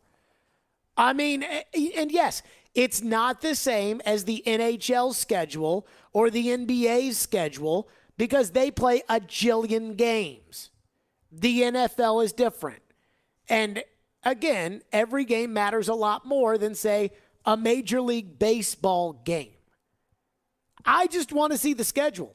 But this idea that, oh no, the schedule day is bigger than other sports championships, really? The Women's Basketball National Championship had 10 million people watch it. Are 10 million people going to tune in to watch the ESPN breakdown of the schedules on the schedule release show? And you know the answer to that is no.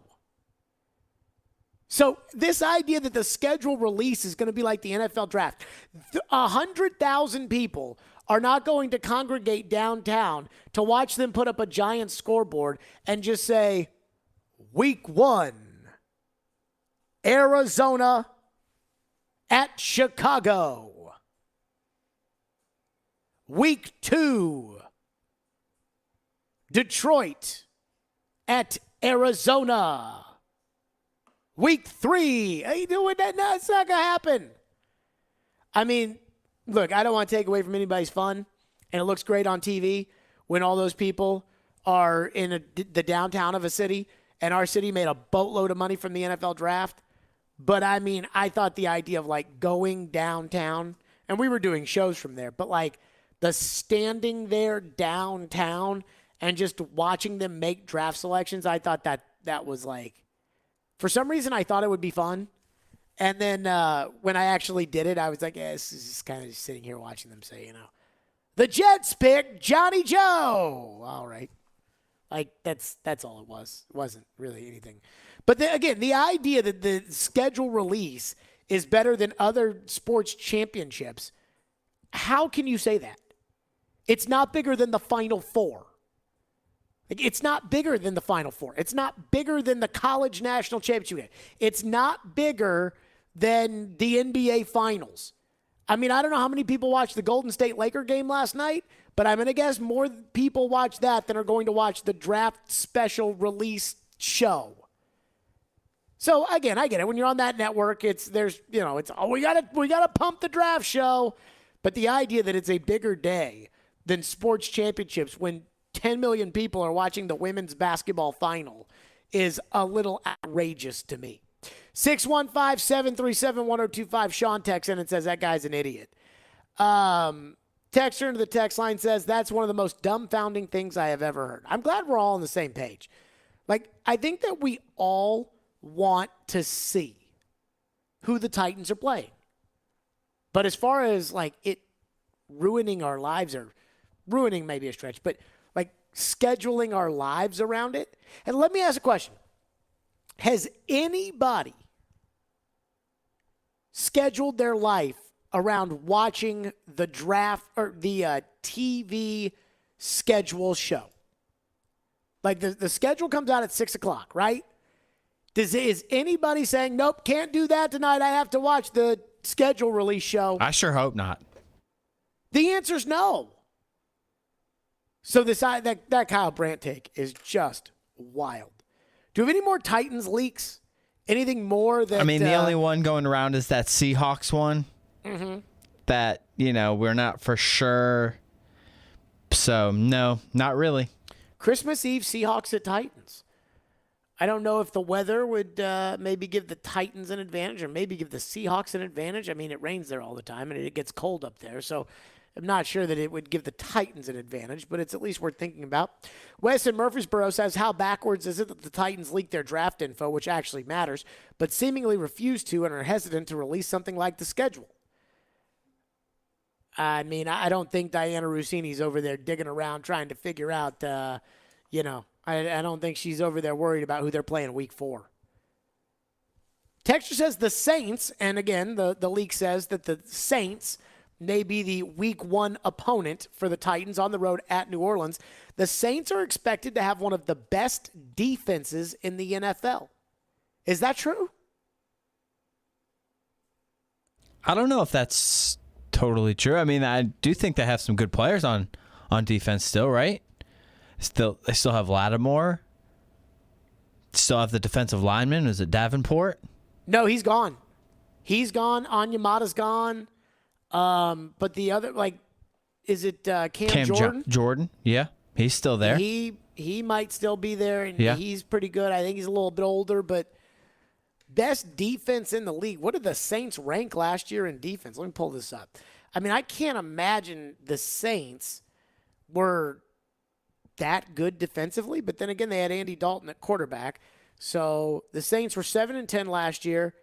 They were 5th last year in total defense. And maybe that's why they pushed all the chips in the middle. I do wonder, do we know if Kamara is up for a suspension, or is that going to go into next season?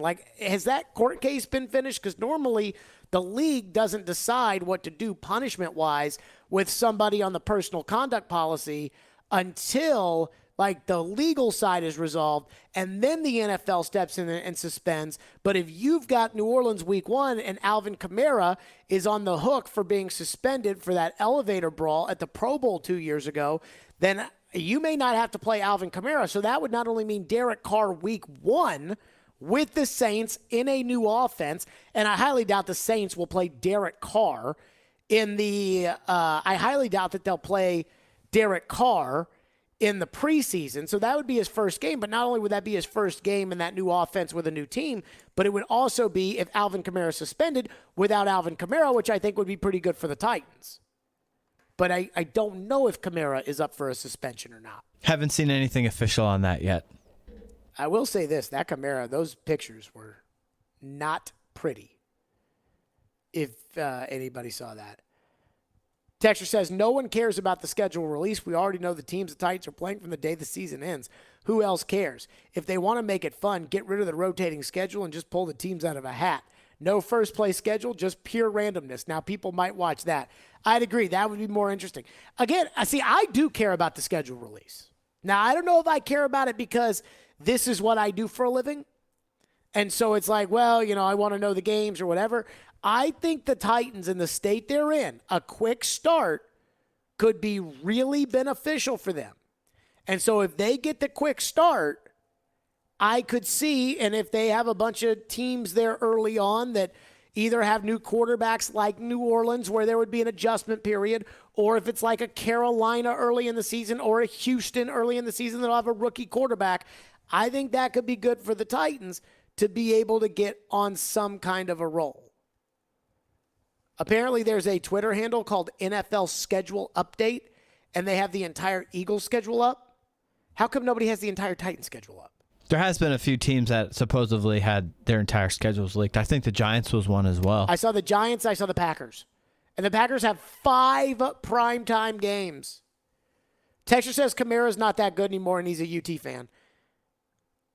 I wouldn't know. I got to be honest. I don't think I watched a single Saints game last year. He hasn't had the same impact over the last year or two. He's had a lot of injuries, but he's still pretty good, I think. I just assume he gets suspended for that game. I think it'd make it easier on the Titans. That would be true. 615-737-1025. The latest from Diana Rossini on the Titans quarterback situation. We'll get to that next. Stillman and Company, 1025, 1063 The Game. We are your home for every big pass. Chase Elliott will pick up the stage 1 win. Big wreck. Joey Logano gets turned. He's hard into the inside wall. And big win. Kyle Busch has won here at the Talladega Superspeedway. Catch every lap of NASCAR on 102.5 and 106.3 The Game and the Game Nashville app. You enjoy the thrill of gambling, but what happens when it becomes a problem? Whether you want to cut back or quit gambling altogether, the Gambling Clinic has been helping people change their gambling for over 2 decades. We're here to help, not to judge. The Gambling Clinic is a Tennessee-based clinic offering in-person and telehealth support to help people win back their life. Visit us at thegamblingclinic.com. This project is funded by the Tennessee Department of Mental Health and Substance Abuse Services. Golfers, since 1968, Edwin Watts Golf Shops has been your go-to store for golf gear for Mother's Day. Come check out the latest in women's apparel, shoes, bags, balls, clubs, and more for the perfect gift for mom. This year, we're featuring ladies' Callaway Reva sets for $100 off. Get mom custom fit for free today. Edwin Watts Golf Shops, home of the 90-day satisfaction guarantee. Shop us in store or online at edwinwattsgolfshops.com. A lot of new enrollments, huh? Braylon, Braden. Monique's daycare is crawling with new arrivals. Hey, sweetie, are you hungry? She needs more early childhood educators. Did your sock slip off again? And a nap. Hey there, little guy. Okay. Shh. Whoa. Indeed can help her hire great people fast. I need Indeed. Indeed you do. We instantly connect you with quality candidates whose resumes on Indeed match your job description. Visit Indeed.com/credit and get $75 towards your first sponsored job. Terms and conditions apply. More than 80 million Americans depend on AM radio for their news, traffic, weather, sports, and a community connection.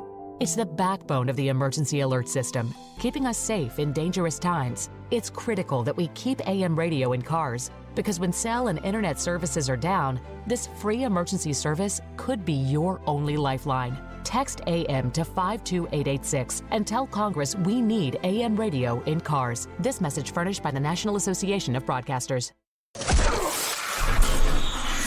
The sports talk doesn't end on Friday. Join Michelle Knezovic and Junie Riddle for Michelle and Junie. As long as he wants to coach there, he will be able to coach there. I think that really did save the hope of this team. Michelle and Junie, presented by Superbook Sports, every Saturday morning at 9 on 102.5 and 106.3 The Game and the Game Nashville app.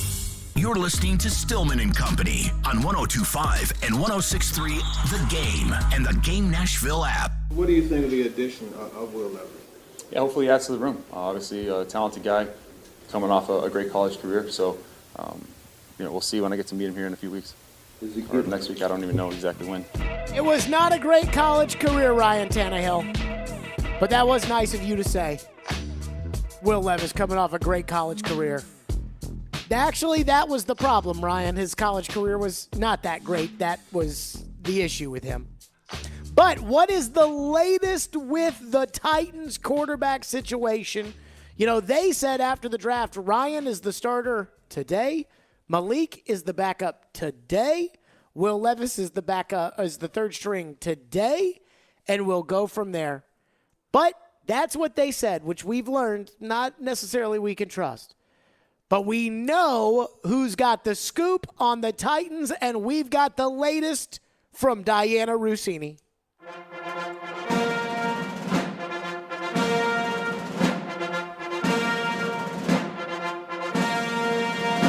This Diana Rossini report comes directly from the desk of Mike Vrabel.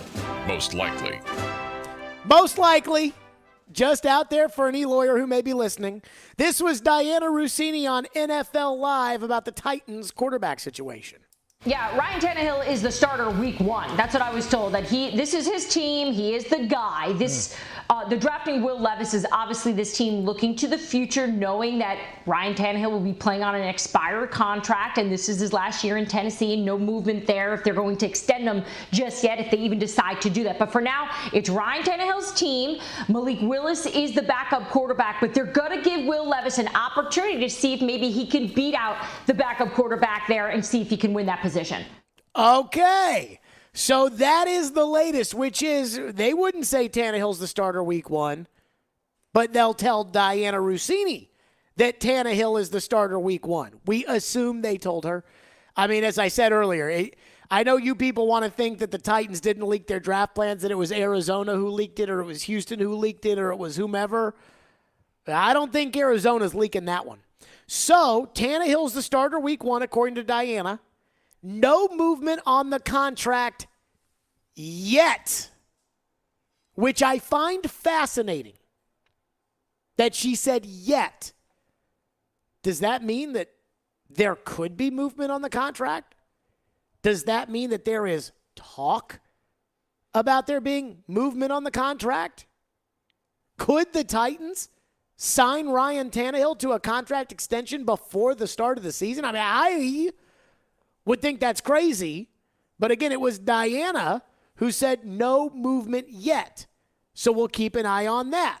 Now, Tannehill was asked about whether or not his representatives had talked to the Titans about a contract or wanted a contract. Ian, if you could, that Tannehill was asked about it at his press conference last week. And I'll give Tannehill credit because sometimes guys will try to hint, parse words, things of that magnitude. But Tannehill asked about his contract. Here's what he said. Has your representation had any conversations with the Titans about your contract heading into the last year with the big number? Would you like an extension at this point? Yeah, I'm not going to get into professional side of things, the business side of things up here.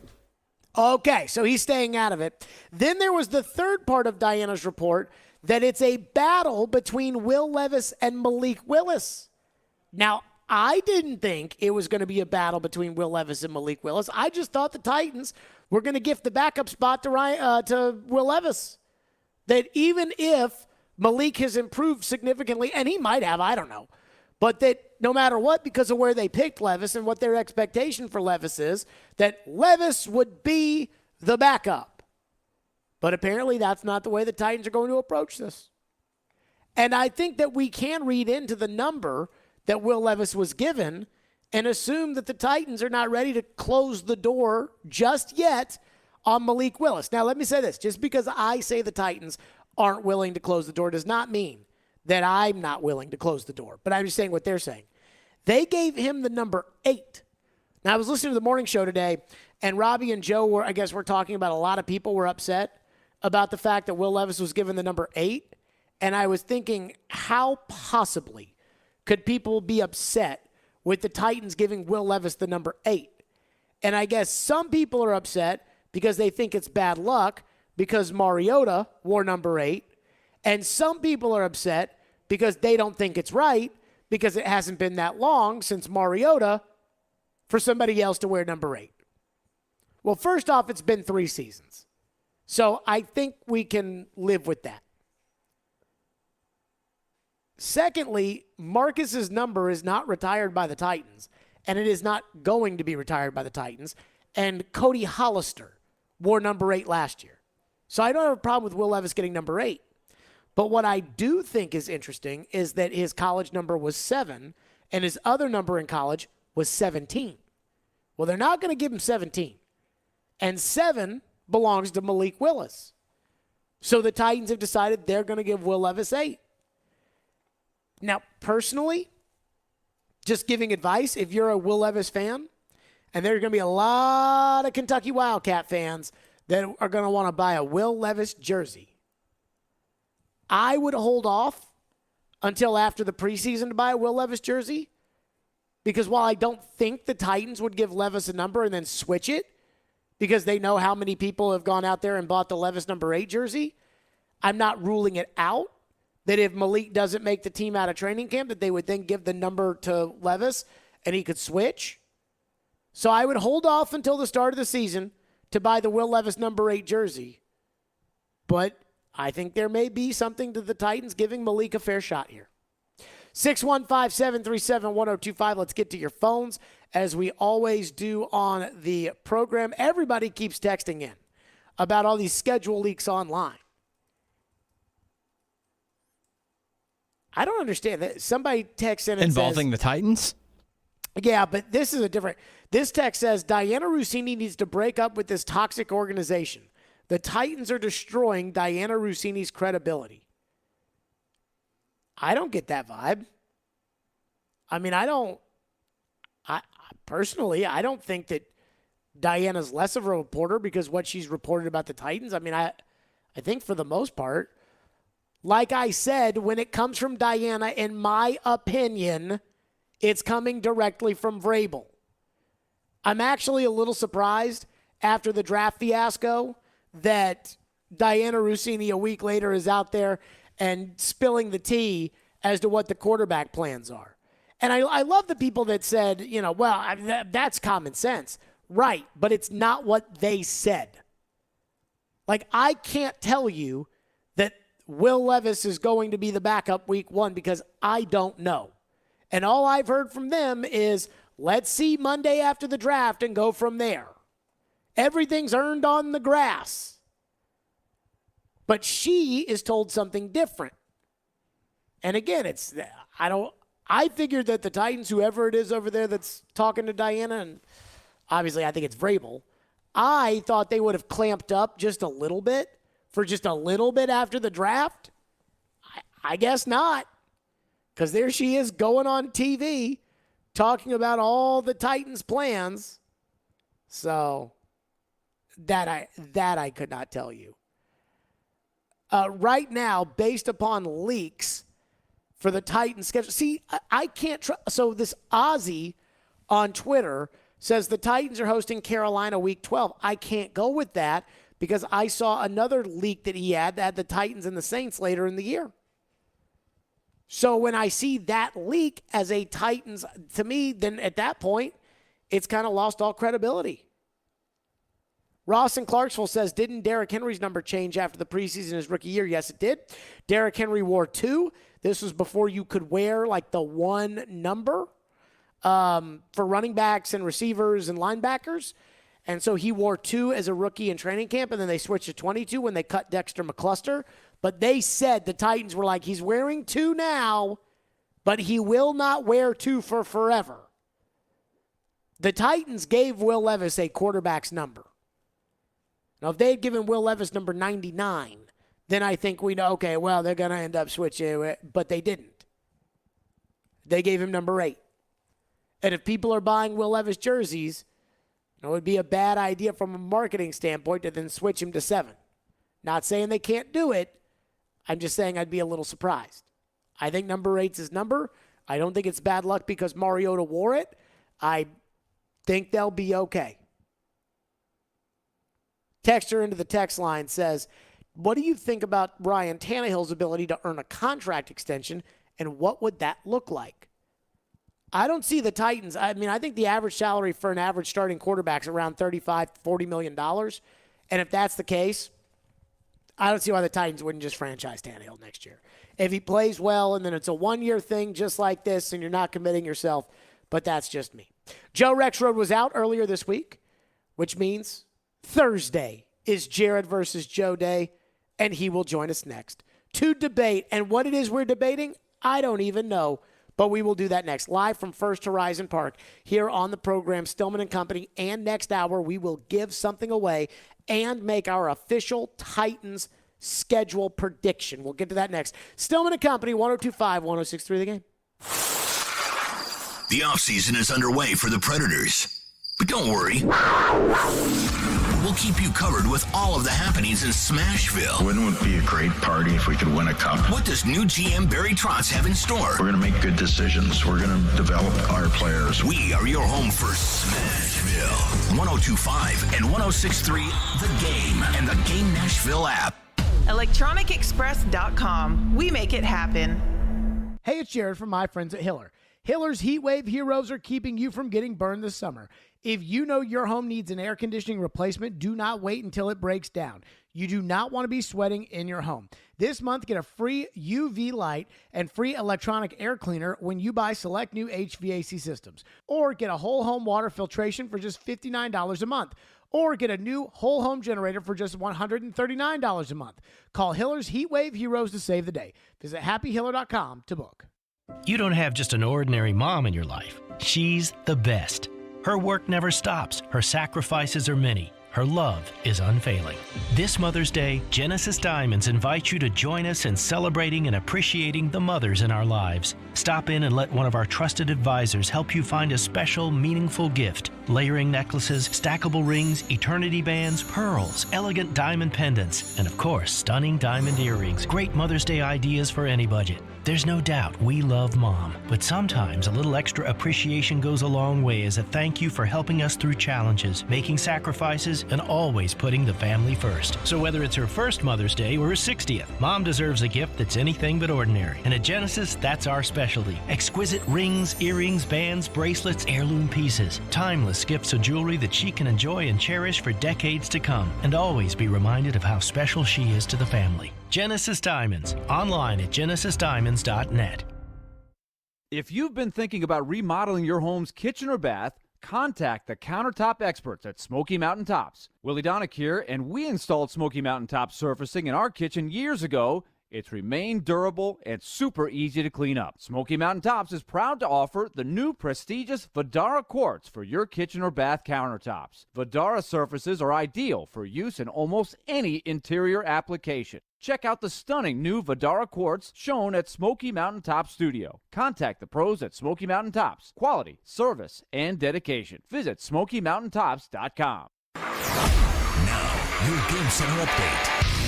The NFL will officially release the full schedule for every team tonight at 7 o'clock on NFL Network. Some of the matchups have already been released or leaked early. The NFL season will officially kick off between the defending champs Kansas City Chiefs as they host the Detroit Lions Thursday night, September 7th on NBC.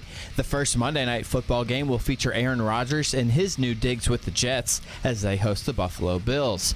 More playoff games are on tap tonight in both the NBA and NHL. Starting at 6 o'clock right here on 102.5, 106.3 The Game. Hear coverage of Game 5 as Carolina looks to close out the series versus New Jersey. Following that, it's another Game 5 with the series tied 2-2 between Dallas and Seattle. The NHL announced today that Edmonton defenseman Darnell Nurse will be suspended one game. In the NBA, Boston is looking to stay alive versus Philly in Game 6. And in another Game 6, it's Denver one win away from taking out Phoenix. The Nashville Sounds are once again hosting the Gwinnett Stripers tonight, AAA affiliate of the Atlanta Braves. Hear Jeff Hem on the call starting at 6:20 on your home of the Sounds, 94.9 The Fan. I'm Ian Safar for 102.5, 106.3 The Game.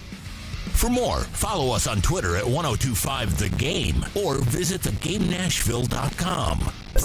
Live from the Hiller Plumbing, Heating, Cooling, and Electrical Studios. WPRT FM Pegram, WPUZ HD2 Laverne. Broadcasting on Alexa. I appreciate that.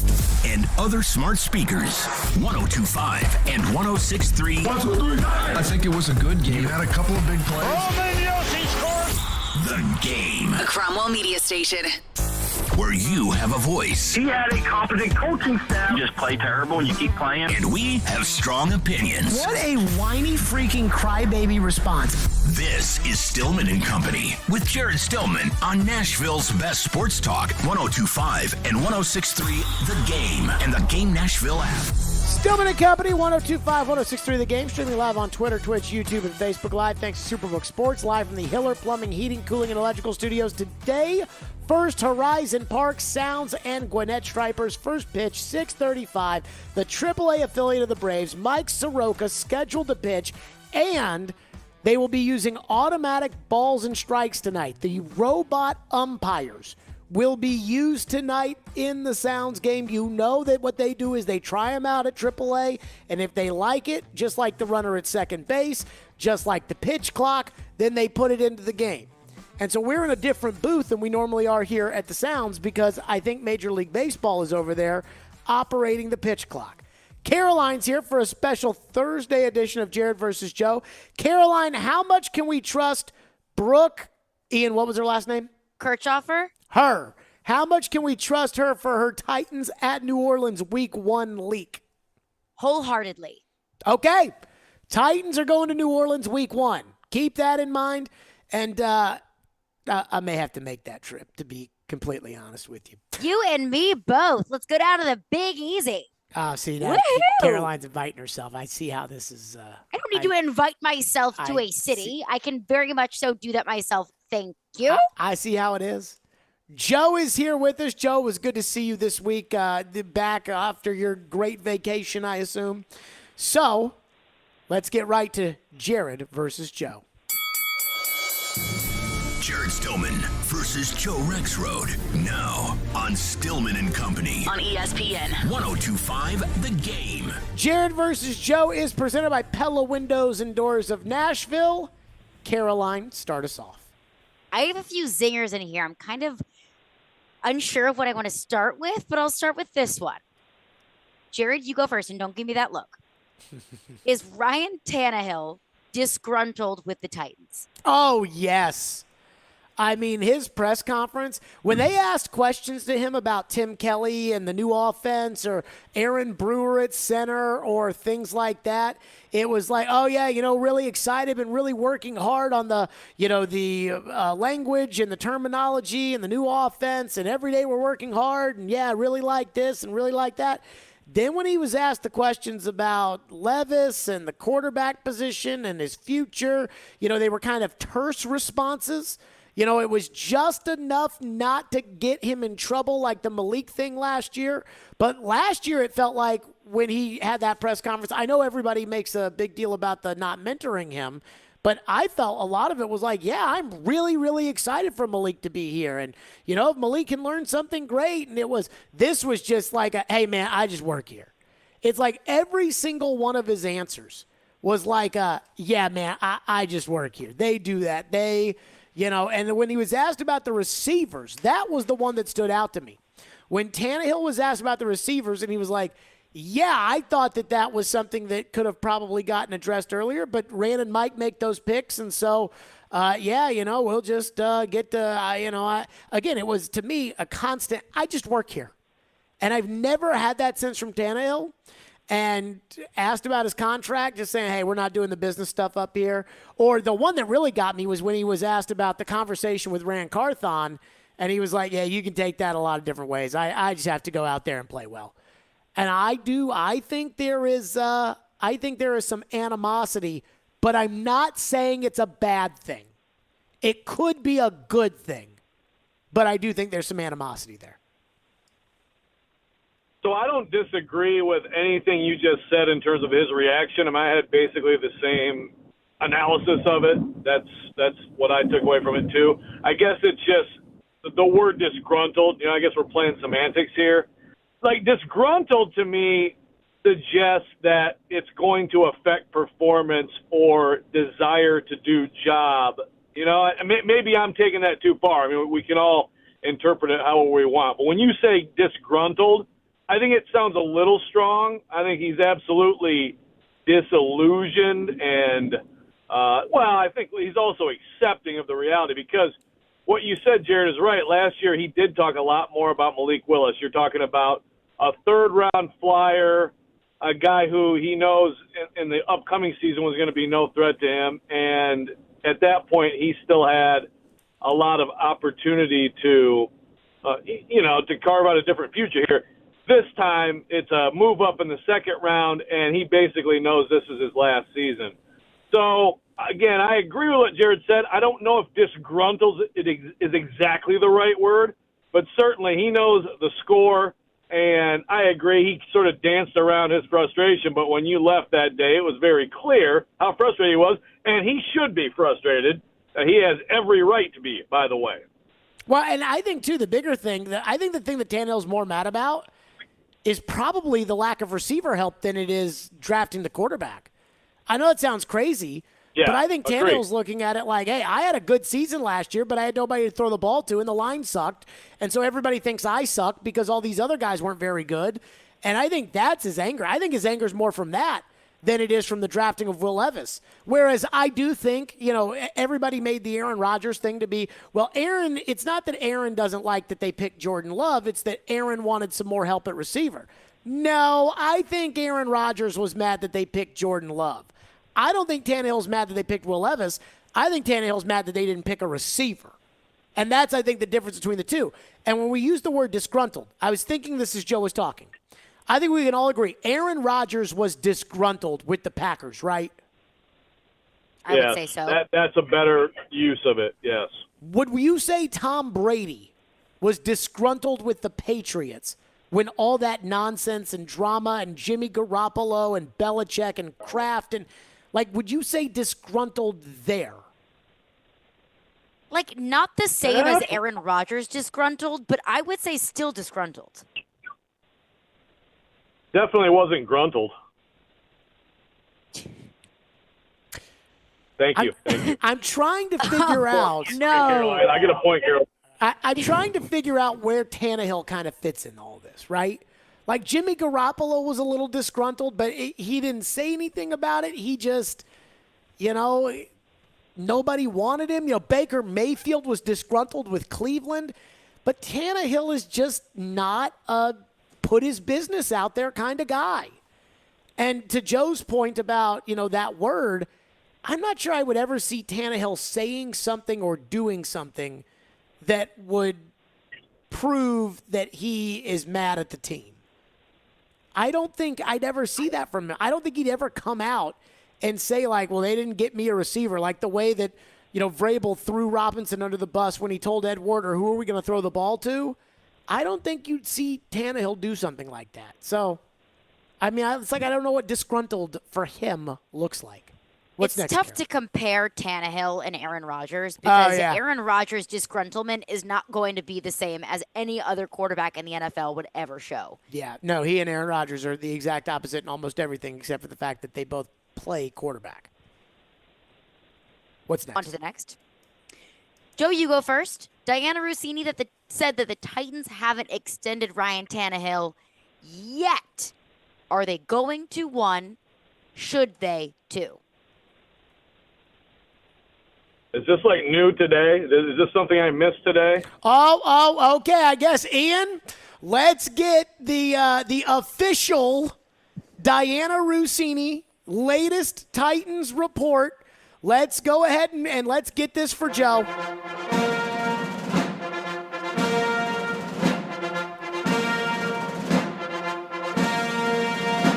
This Diana Rossini report comes directly from the desk of Mike Vrabel, most likely. Okay, this was Diana Rossini on NFL Live.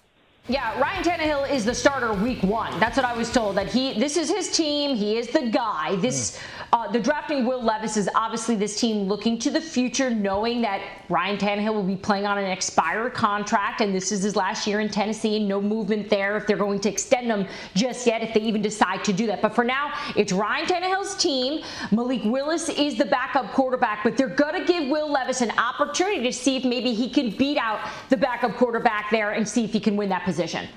By the way, I don't think Arizona leaked that, and I don't think the Texans leaked that either. For those out there. So now that you have that, Joe, Caroline, please rephrase the question. Diana Rossini said the Titans haven't extended Ryan Tannehill quite yet. Are they going to, and should they?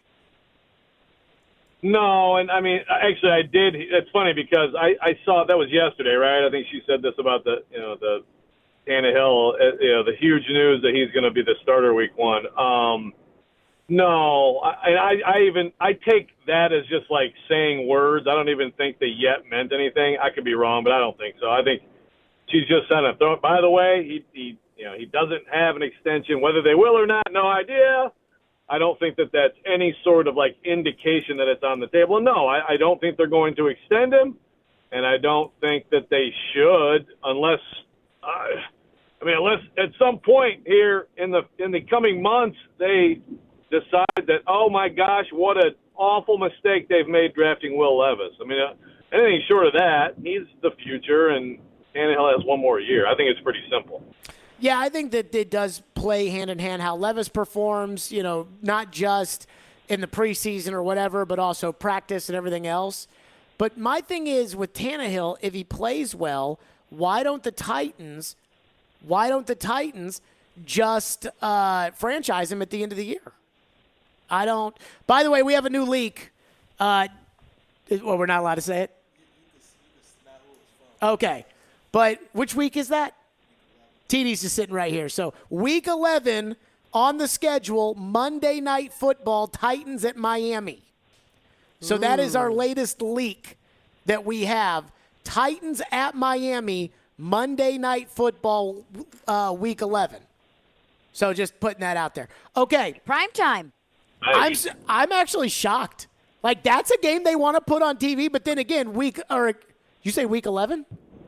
I don't think that's right. I think week 11, Monday Night Football, December 11th. Okay. Because I was going to say, I think week 11 is the Eagles versus the Chiefs. So December 11th, whatever day that is, the Titans at Miami on Monday Night Football. I'm surprised by that. I don't understand why you would extend Tannehill's contract. If he plays well and you don't want to lose him, just franchise him. Again, like the franchise tag is going to be $37 million. And extending Tannehill would probably be $37 million. So I don't see why they wouldn't just franchise tag him. But it is fascinating that Diana was talking about how they haven't gone there yet, as if it's an option and that they didn't just draft the future quarterback, which makes me wonder if Vrabel thinks that he didn't take the big swing because they waited until the second round to draft Levis. I think you took the big swing. But I don't know if they think that they took the big swing. I think she was just talking, man. I don't think that was some subtle message that's there's some reporting embedded in there from whoever her source is. I just think, it's just like he doesn't have an extension, and people say yet sometimes. I really think that's all it is. I don't. I think that Diana was told by whomever she was told by that they're not interested in extending him yet. And I don't think that they're ruling out the idea of extending him. But if they extend him, then I feel like that would be an admission that they don't like Levis. And I don't know how they could get there right now. And if they end up not liking Levis, like it's pretty obvious they may not like Malik right now, then they probably are going to get fired. So I don't. But maybe they don't think they're going to get fired over Levis. Your Scooby-Doo detective work continues to astound me. Thank you. More Jared versus Joe. And again, the latest leak we have, Titans at Miami on Monday Night Football, December 11th. We'll keep our leaks posted. We'll continue with Jared versus Joe. That is next. Let's give something away. I promised we would, and I'm in a good mood. Bert Kreischer, a guy who we gave tickets away a couple years ago. We didn't even know who he was.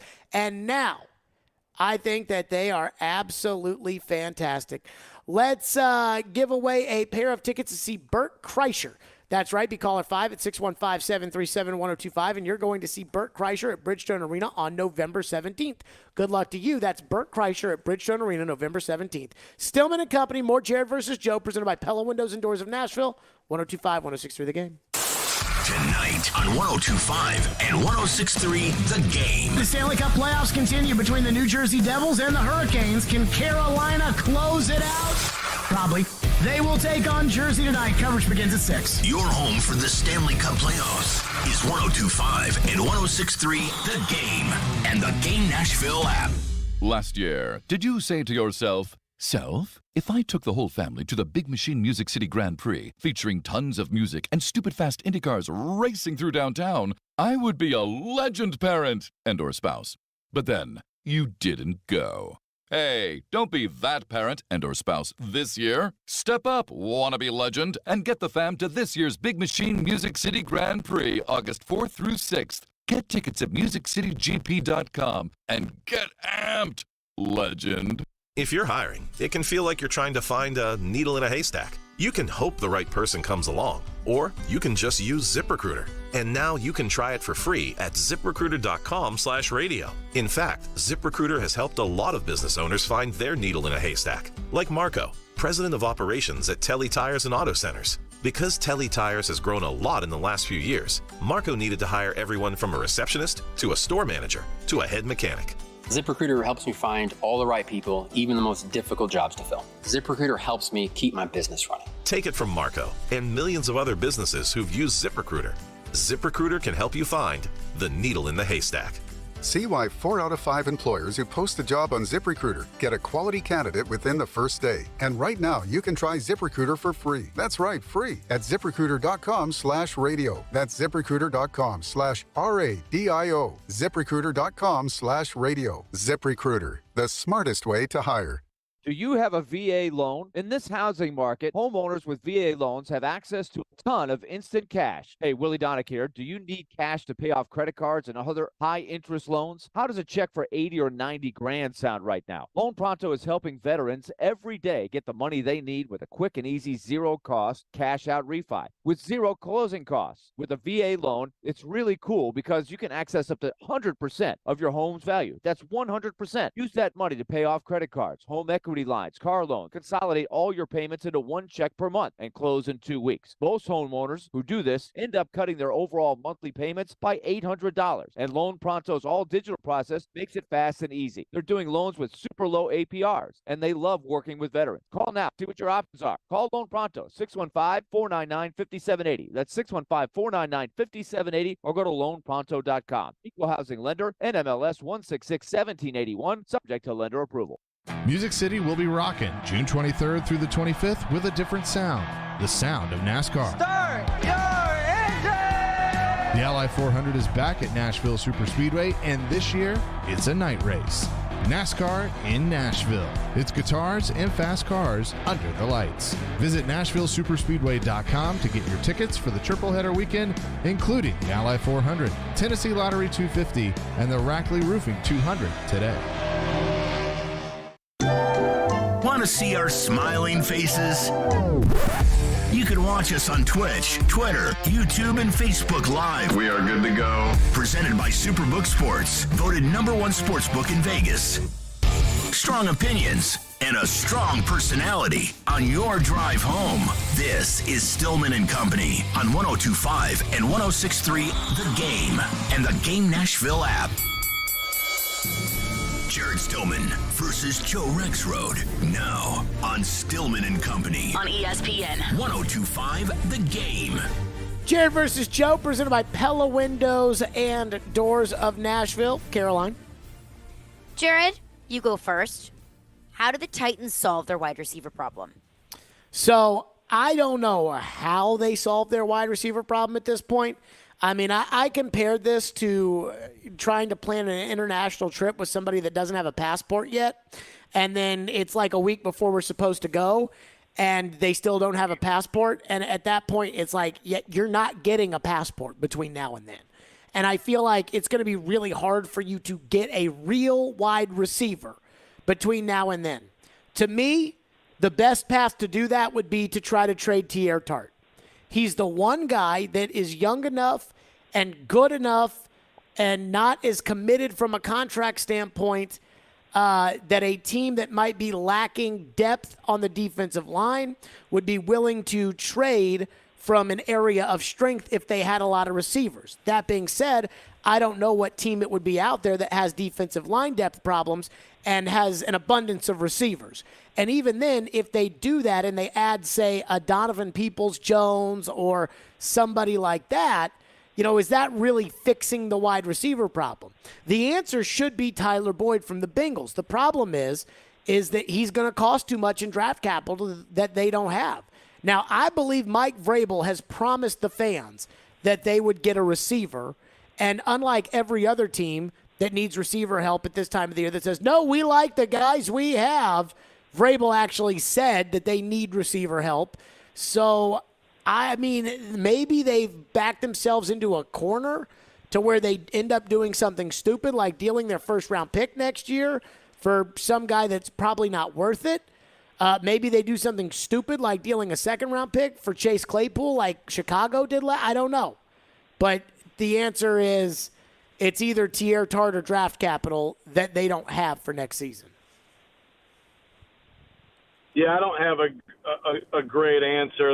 The Tart thing is an interesting thought. It is when you think about it in those terms, it is kind of striking how lacking this roster is in players like that who are actually quality depth players that might be attractive to other teams. Kind of an interesting commentary on the state of the roster. Yeah, I mean, I love the idea of Boyd. I don't hate the idea of kicking the tires on like a Mike Evans. You know, I feel like the Bucs the Bucs to me are ultimately going to end up being in tank mode with the Commanders to try to get Caleb Williams. You mentioned Peoples-Jones, Mooney is someone TD's mentioned. I like that idea of someone who's a little bit expendable on a roster now that has better receivers. But ultimately, I don't agree with you that he promised. I mean, it felt like a promise. To me, it felt like a placate. I think he was placating everyone, like, well, there's still this and this. Now, you're right that in saying that, he essentially admitted that they're not where they want to be in the receiver room, even though that's no duh. And that's how far they are from it that he'd even be willing to go there. But I did not take that as some promise. We are going to go get somebody, folks. Just, there's other opportunities. You never know what might happen. I don't take that as a promise. I took it as a promise. And I think Kaharski does a lot of things, Jared. So, Ian, do we want to get this cut, please? And then we, can discuss off that. But Kaharski, I think, goaded Vrabel into making a promise that I'm not sure he can cash, which was, hey, are you happy with the state of the receiver position given that free agency is over and now the draft is over and you didn't get a receiver? And it was like, it's not over, Paul. Free agency's not over. We can still trade. We can still sign. We can still do plenty of things, Paul. And he got goaded into it. And then he starts talking about how, Chad and Vin Marino will get the cap figured out so we can go get some guys. And we'll scour the waiver wire and we'll look to trade and so I believe, to your point, I don't think Vrabel went to that press conference wanting to promise the fans that he was going to get them a receiver. But I think he kind of got goaded into it by Kaharski. And so listen to the cut. And the one thing I will tell you before we play the cut is this. As a fan, if they end up not getting you a receiver, will you look at Vrabel like he let you down for what he said after the draft? Here's what Vrabel said. Going into Monday, it will be. Yeah. And we're going to continue to explore and find ways to improve our roster and make it as competitive as possible. So on Monday, it will be. We felt good if, for us to add a receiver, we would have come far off our board at those certain levels, and that's what I'm happy about. You guys are going to trust us. We're going to put players in here that are going to help us win. That last part kind of goes back to the previous question. You're going to find ways to improve your roster. Free agency's over and the draft's over. Aren't those the places to improve your free roster? agency's not. They're going to let us sign free agents Monday. They will. Chad will. Rand will. They'll let us sign free agents on Monday. Free agency is going to go all the way up until the season starts. There'll be players that are on other teams that will become available Monday. Take a look. It'll be real large waiver wire. We'll scour that. We'll continue to look for trade possibilities and opportunities. Chad and Vin will help us with the salary cap, find ways to open up salaries so that we can potentially sign other players. There's been a pretty good process here, and I'm excited about it. Okay, you'll trust us to get this figured out? We're going to be able to do. To me, I think that he got goaded in to promising the fans that he was going to get them a receiver. No. This isn't even like what the question was, but no, that was not a promise. That was him placating everyone. It's exactly as I remembered it, and your interpretation is inaccurate. You're telling me that if they don't make a legitimate addition to the receiving corps, and I'm not talking about Chris Sanders, whom I love with all my heart. I am not talking about Reggie Roberson. I'm talking about a real receiver that if they don't add to that, people aren't going to be mad at Vrabel and hold that commentary against him. They can be mad at him. That's totally fine. And Rand Carthon, too, for not addressing it in the draft.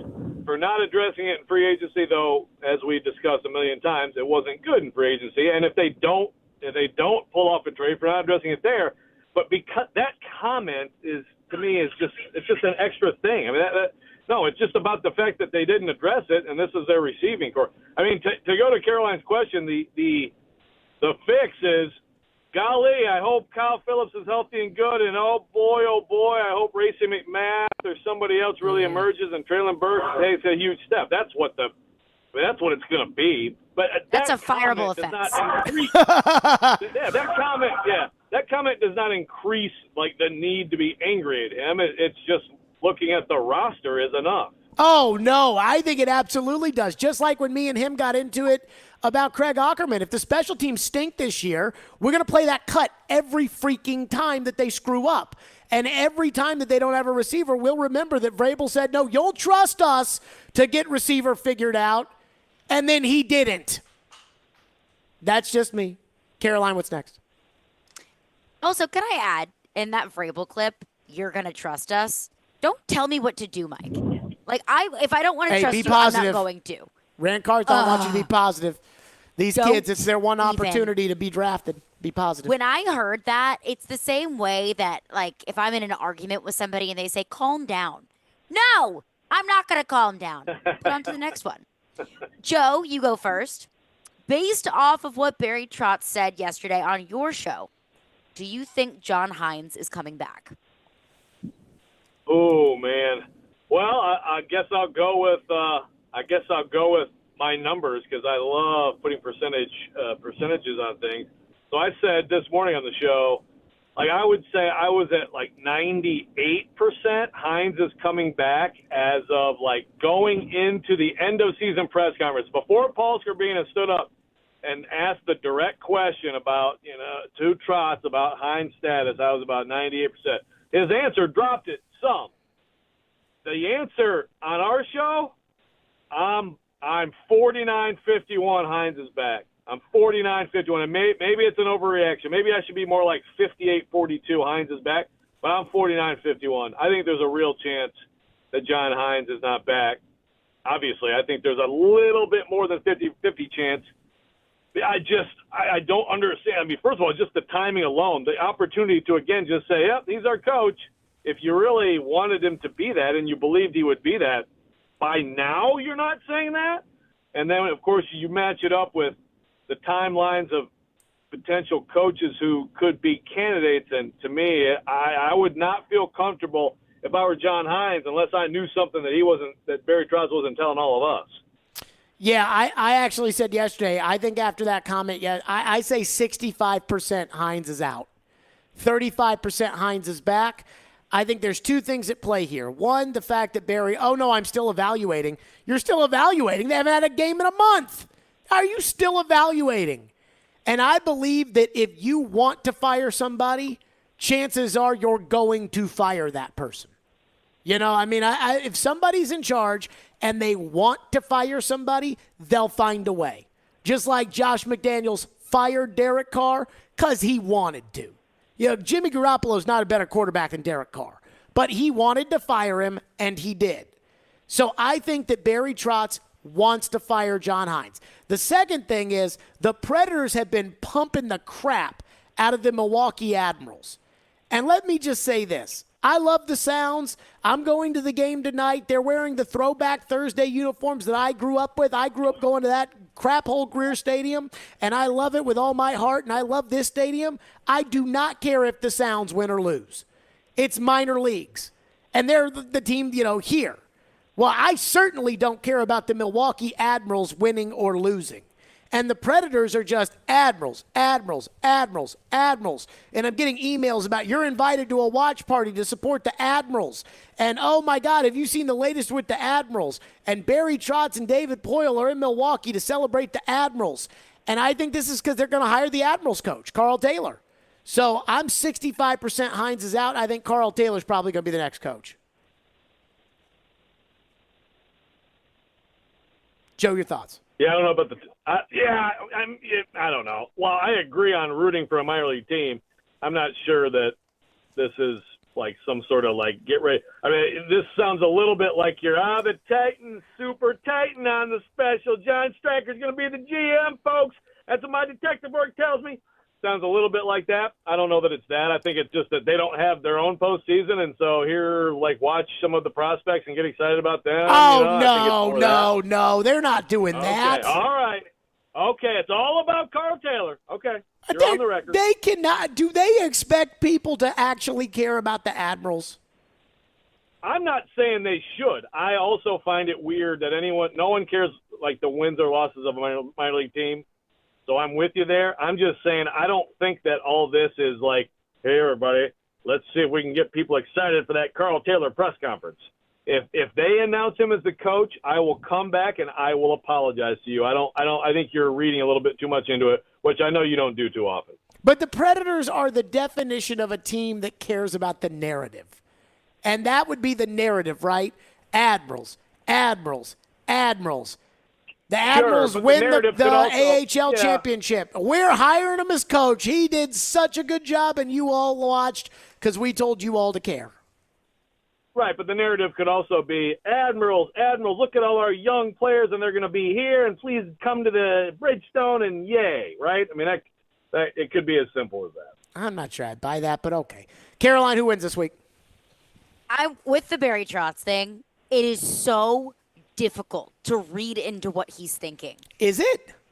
I think so. You don't think he wants to fire him? Well, part of me does, because part of me looks at it and says, if you wanted to bring him back, you would bring him back, you would announce it, and if you really wanted to give him a full endorsement, you'd give him an extension. Because at this point, if you bring him back and you don't extend him, well, that's kind of a lukewarm endorsement on the coach when people are already 50-50 on him anyway, at best. And then part of me thinks, well, if you wanted to fire him, wouldn't you get rid of him by now? So let me just step in and say this while you're talking about that extension thing. I've heard Elliot bring that up a couple times when he's on with you guys. And I told Adam Vingan today, and I told Ian, that if they were to extend John Hines, I would literally come unglued. Like, no, I'm fully aware of that. I know that. You think you've seen Unhinged before from me? I mean, I would go bananas.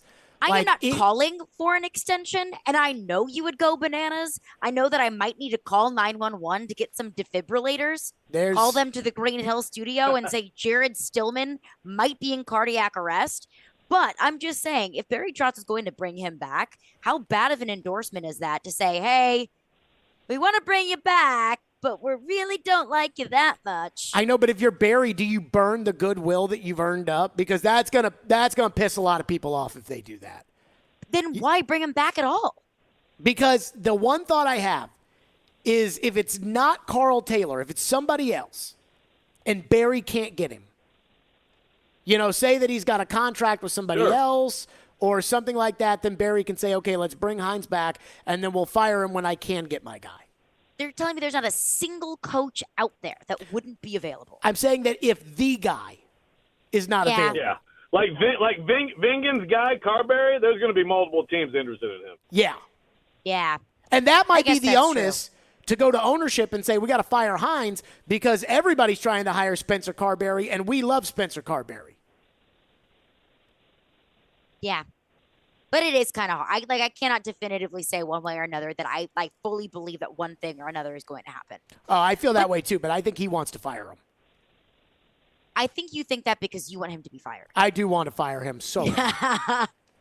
But to the Diana clip, I have to say that Diana's words, every word she says matters to me because I know exactly who it's coming from, and I know who it's coming from chooses his words, for the most part, very, very carefully. Say you think. Jared wins this week. Say you think you know where it's coming from, not that you know where it's coming from, because we don't want to get sued. I think I know where it's coming from. Thank you. All right. Yep. Yes. Yes. All right. Before, because I've run way over on this one, but Caroline, do you think Vrabel promised the fans a receiver? With his words, no. But being the head coach, but isn't that your job? Like, isn't that Mike Vrabel's job? Like, he shouldn't have to get up there and say, I promise you, Titans fans, that I'm going to get you a receiver, because he should just be doing that anyway. That's his job. Unfortunately, he did not do that. Well, maybe he should. Jared versus Joe here on the program. Coming up next, we got the Titans leaks in the schedule and my official schedule prediction.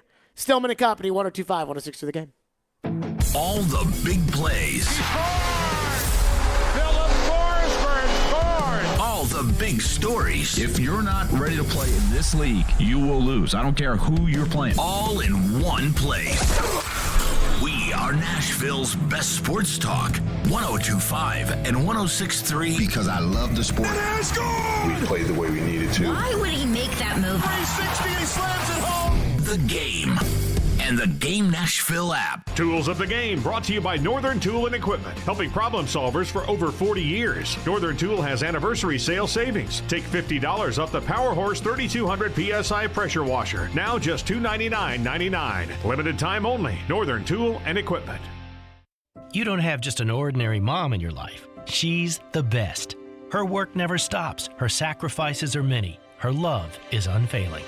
This Mother's Day, Genesis Diamonds invites you to join us in celebrating and appreciating the mothers in our lives. Stop in and let one of our trusted advisors help you find a special, meaningful gift. Layering necklaces, stackable rings, eternity bands, pearls, elegant diamond pendants, and of course, stunning diamond earrings. Great Mother's Day ideas for any budget. There's no doubt we love Mom, but sometimes a little extra appreciation goes a long way as a thank you for helping us through challenges, making sacrifices, and always putting the family first. So whether it's her first Mother's Day or her 60th, Mom deserves a gift that's anything but ordinary. And at Genesis, that's our specialty. Exquisite rings, earrings, bands, bracelets, heirloom pieces. Timeless gifts of jewelry that she can enjoy and cherish for decades to come, and always be reminded of how special she is to the family. Genesis Diamonds, online at genesisdiamonds.net. Do you love sports, and are you passionate about helping local businesses and your community grow? Hey, it's Chase McCabe, and let me tell you, the best attributes of working with us on our sales team at 102.5 The Game include the ability to build relationships with local businesses, craft effective advertising campaigns, and the potential for high earnings. If you have excellent communication skills, think creatively, and have the drive to succeed, just shoot us an email with your resume at together@cromwellmedia.com. That's together@cromwellmedia.com. O'Reilly. Did you know 1 in 4 car batteries is weak and needs to be replaced? O'Reilly Auto Parts will test your battery for free. If your battery needs to be replaced, our professional parts people can help you find the best Superstart battery for your vehicle and budget. Don't wait. Get your battery tested for free today at your local O'Reilly Auto Parts. O'Reilly Auto Parts. The postseason is here. Whether it's the NHL Stanley Cup playoffs or the NBA, we have you covered on Nashville's best sports talk, 102.5 and 106.3 The Game and the Game Nashville app. Hey, Nashville, it's Mike Greenberg, and you're listening to Nashville's best sports talk, ESPN 102.5 The Game. I looked at the last 4 championship games in both conferences, and then it's very clear who absolutely, and this is not news, it's pretty easy. Kansas City is the number 1 team that deserves 5. San Francisco is the number 2 team that deserves 5. They've been in 3 of the last 4 championship games. Cincinnati, for me, is 3rd. Philly is 4, and really the only reason they're 4 and not 2 is that they were only a championship game just last year. But they're right in it in Buffalo. After that, you got to start looking at the rationale for them. And I know the biggest rationale is size of audience, but the Jets with Rodgers and the New York audience, they might rival anybody else. So we'll see where it goes. But I think those are the things that intrigue me and who gets 5 of them. And then we're going to get all this other stuff like the postseason. So we see, well, let's say we see Kansas City 5 times. Then we're going to see them in the playoffs 3 more. So before you know it, you feel like a Kansas City season ticket holder. There you go. That was Pat Kerwin talking about the national TV schedules. What we know, the Titans will be on national TV week 6 at 9:30 a.m. when they play Baltimore and London, and they'll be on national TV from what we have been told here.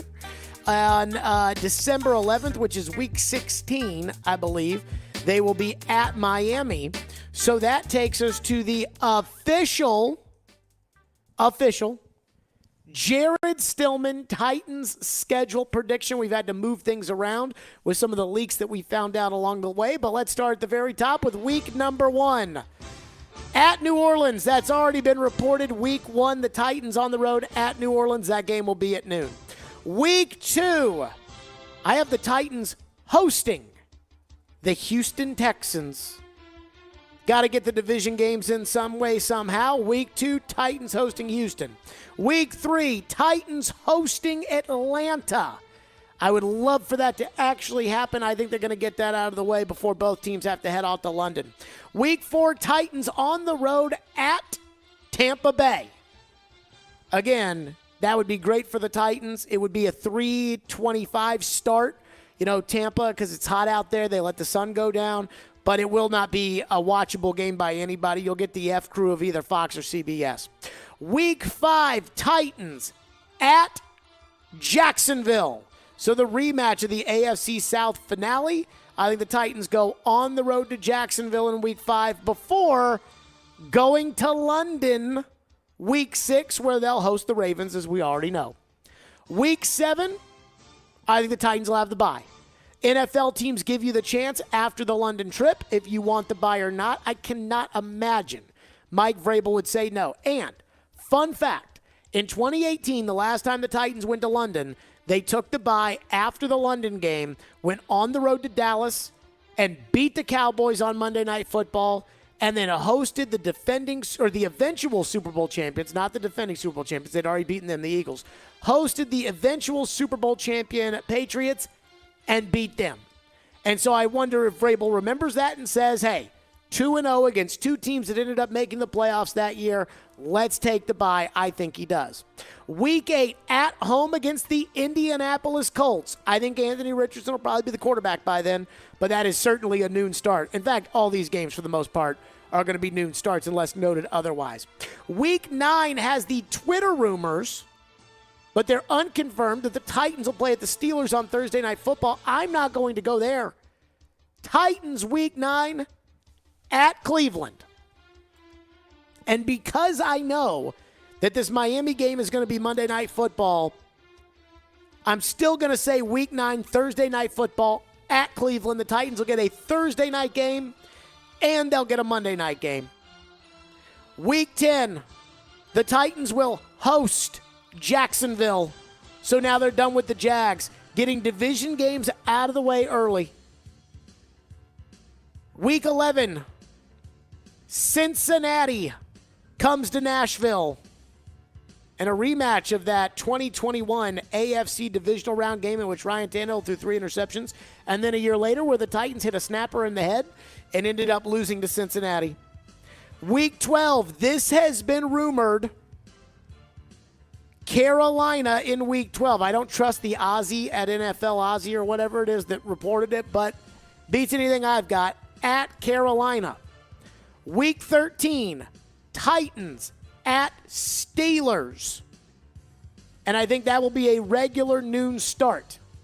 But I believe Week 13, Titans at Steelers. Then they'll turn around and come home after playing a team that could be good. They're going to play another team that could be good in the Chargers at home. So I think they'll end up playing the Chargers at home.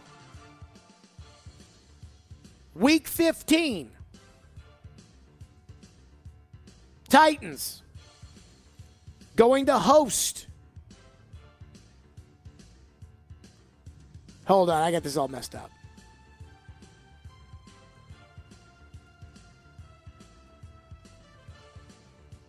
Titans going on the road. In this case, they're going to go on the road to Indianapolis. I don't have the at Jacksonville game. That's right. They are going to go on the road to Indianapolis in Week 15. Week 16, the Titans will go on the road Monday Night Football against the Dolphins. That would be December 11th for Monday Night Football. Week 17, the Titans host the Seattle Seahawks. and I believe that we had that reported by Corbin K. Smith, that would be on Christmas Eve. And then week 18, Titans at Jags, the rematch of the division finale. And I think I screwed up somewhere along the way, but that is my official Titans schedule prediction. 2 primetime games. Thursday night football against Cleveland and Monday night football, as we have learned through the leaks, Monday night football against the Dolphins. 615-737-1025. Stillman and Company, 1025-1063 The Game. Every Wednesday at 8:30. Join Robbie and Rex Road for The Choice is Yours. 2 sports questions, 2 non-sports questions. They'll answer a couple of questions about life and sports. The Choice is Yours is built by Jarrett Companies. You have a choice. So when you have a need for site and utility work, fire protection, concrete and asphalt services, the choice is simple. It's Jarrett Companies. For more, visit JarrettCompaniesInc.com. The Choice is Yours. Wednesdays at 8:30 on 102.5 and 106.3 The Game and the Game Nashville app. The team at Mercedes-Benz of Music City have done it again. Here's Edwin Vickery to explain. 4-time recipient of Best of the Best. Less than 10% of the dealers in the country receive this award. How did you do it? We say culture eats strategy for lunch, because we can strategize all we want, but unless you have the right culture and chemistry in the dealership, it will not work. Live the dream at Mercedes-Benz of Music City, mbofmc.com. Along with being Middle Tennessee's Link Belt and Takeuchi dealer, Parman Tractor is your one-stop shop for professionals in the tree care and tree removal business. More bark brush chippers and Rayco stump grinders are industry-leading machines made for more to keep pace with you. And Parman's parts and service team will keep your machines running. Durability, efficiency, and trust. That's what you'll get with more bark and Rayco. And with Parman. Swing by Parman or visit ParmanTractor.com to learn more about more bark and Rayco. Parman Tractor's employee-owned team promises totally outrageous customer service. What if you could be credit card debt-free in 10 days and save as much as $1,000 a month? Loan Pronto's all-new Express Equity Line of Credit program is just what you need. Hey, Willie Donick here. You don't have to do a full home refi. You can tap a small portion of the equity you have and enjoy a super low monthly payment. With Loan Pronto's Express Equity Credit Line, you can close in 7 to 10 days. And a $50,000 loan would only cost you around $400 a month. It's that money to pay off high-interest credit cards or do a home improvement. You can access up to 90% of your home's equity, and 9 out of 10 homeowners won't even need an appraisal. Even if you did a total refi recently or just bought your home, you can tap the equity with this fast, easy program. Stop the madness and say no to 24% interest fees. Call Loan Pronto today. 615-499-5780. That's 615-499-5780 or go to loanpronto.com. Equal housing lender, NMLS 166-1781, subject to lender approval. Attention all fire and safety line experts. Middle Tennessee's fastest growing fire protection company is looking for experienced service technicians, designers, and sprinkler system experts like you. Tired of working for a large corporate employer? Work for a company where you're more than just a number. Jarrett Fire Protection is owned and operated by Nashville natives and wants to invite you to grow with their amazing team. Hi, I'm Jason Jarrett, owner of Jarrett Companies. I'm looking to hire experienced sprinkler experts and will offer a sign-on bonus of up to $5,000 for certified professionals, in addition to our great benefits that include a 401k match, PTO, and top pay with annual bonuses. We will also provide you with the top-of-the-line tools, trucks, and equipment that you need to grow your career. Our customer base is large and business is booming with many opportunities for advancement. Give us a call or go online to jarrettfire.com and apply today to become a member of our family and protect our community. That's JARRETT fire.com. Jarrett Companies, where we are above and beyond industry standards. They combine hard-hitting journalism. Titans have actually made a move, finalizing a one-year deal. Strong-willed opinions. No, I disagree. No, I totally disagree with that. And sometimes, some old man takes... Don't want those cooked carrots that are 5 days old. To create the perfect morning show, they are Robbie and Rex Road. Mornings from 6 to 9. Presented by TJ Anderson Homes of Benchmark Realty on 102.5 and 106.3 The Game and the Game Nashville app. You're listening to Stillman and Company on 102.5 and 106.3 The Game and the Game Nashville app. Bills Jets, our first look at Aaron Rodgers in New York. What are your expectations for Rodgers this season? Well, my expectations are the same as they are for the New York Jets and every New York Jets fan. As soon as they made the trade and got Aaron Rodgers, they immediately are in the Super Bowl conversation, and rightfully so. I think they've got a really talented football team. There's going to be a lot of interest, of course, in watching Aaron Rodgers this season, and for us to get them week 1 against a really good Buffalo Bills team is going to be fantastic. There you go. That's Troy Aikman. That is going to be the first Monday night football game of the season. The Bills and the Jets, Aaron Rodgers opener Monday Night Football, which I think is much better than the Sunday Night Football game week 1, Giants-Cowboys, and the opening game, Kansas City hosting Detroit. I can't believe they gave us that. Week 4, Chiefs go to Aaron Rodgers and the Jets. That's on Sunday Night Football. And then week 11, we have the Eagles and the Chiefs, the Monday night game, which will be the Super Bowl rematch. Now, here's what we have. Ian, correct me if I'm wrong, on the leaks so far that we feel like we know. Okay. At New Orleans, week 1 for the Titans. Yep. London, week 16. Not leaked, official. Correct. Yeah, official, with Baltimore week 6, which I believe is October 15th. Okay.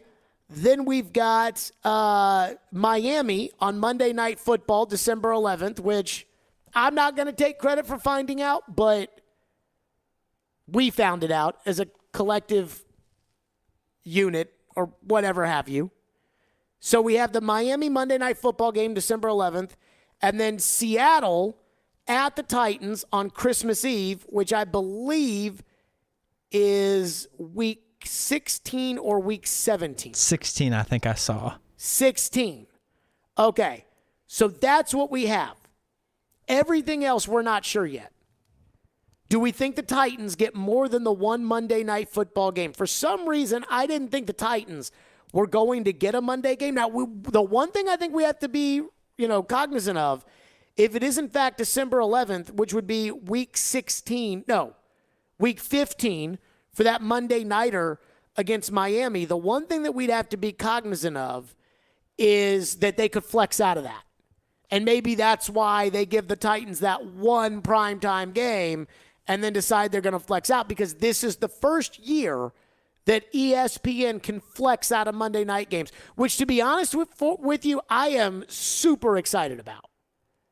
So we will keep that. Again, 7 o'clock is when that schedule comes out. One fascinating thing, we're at the Sound Stadium today, again, First Horizon Park, where the Sounds are taking on the Gwinnett Stripers, the AAA affiliate of the Braves.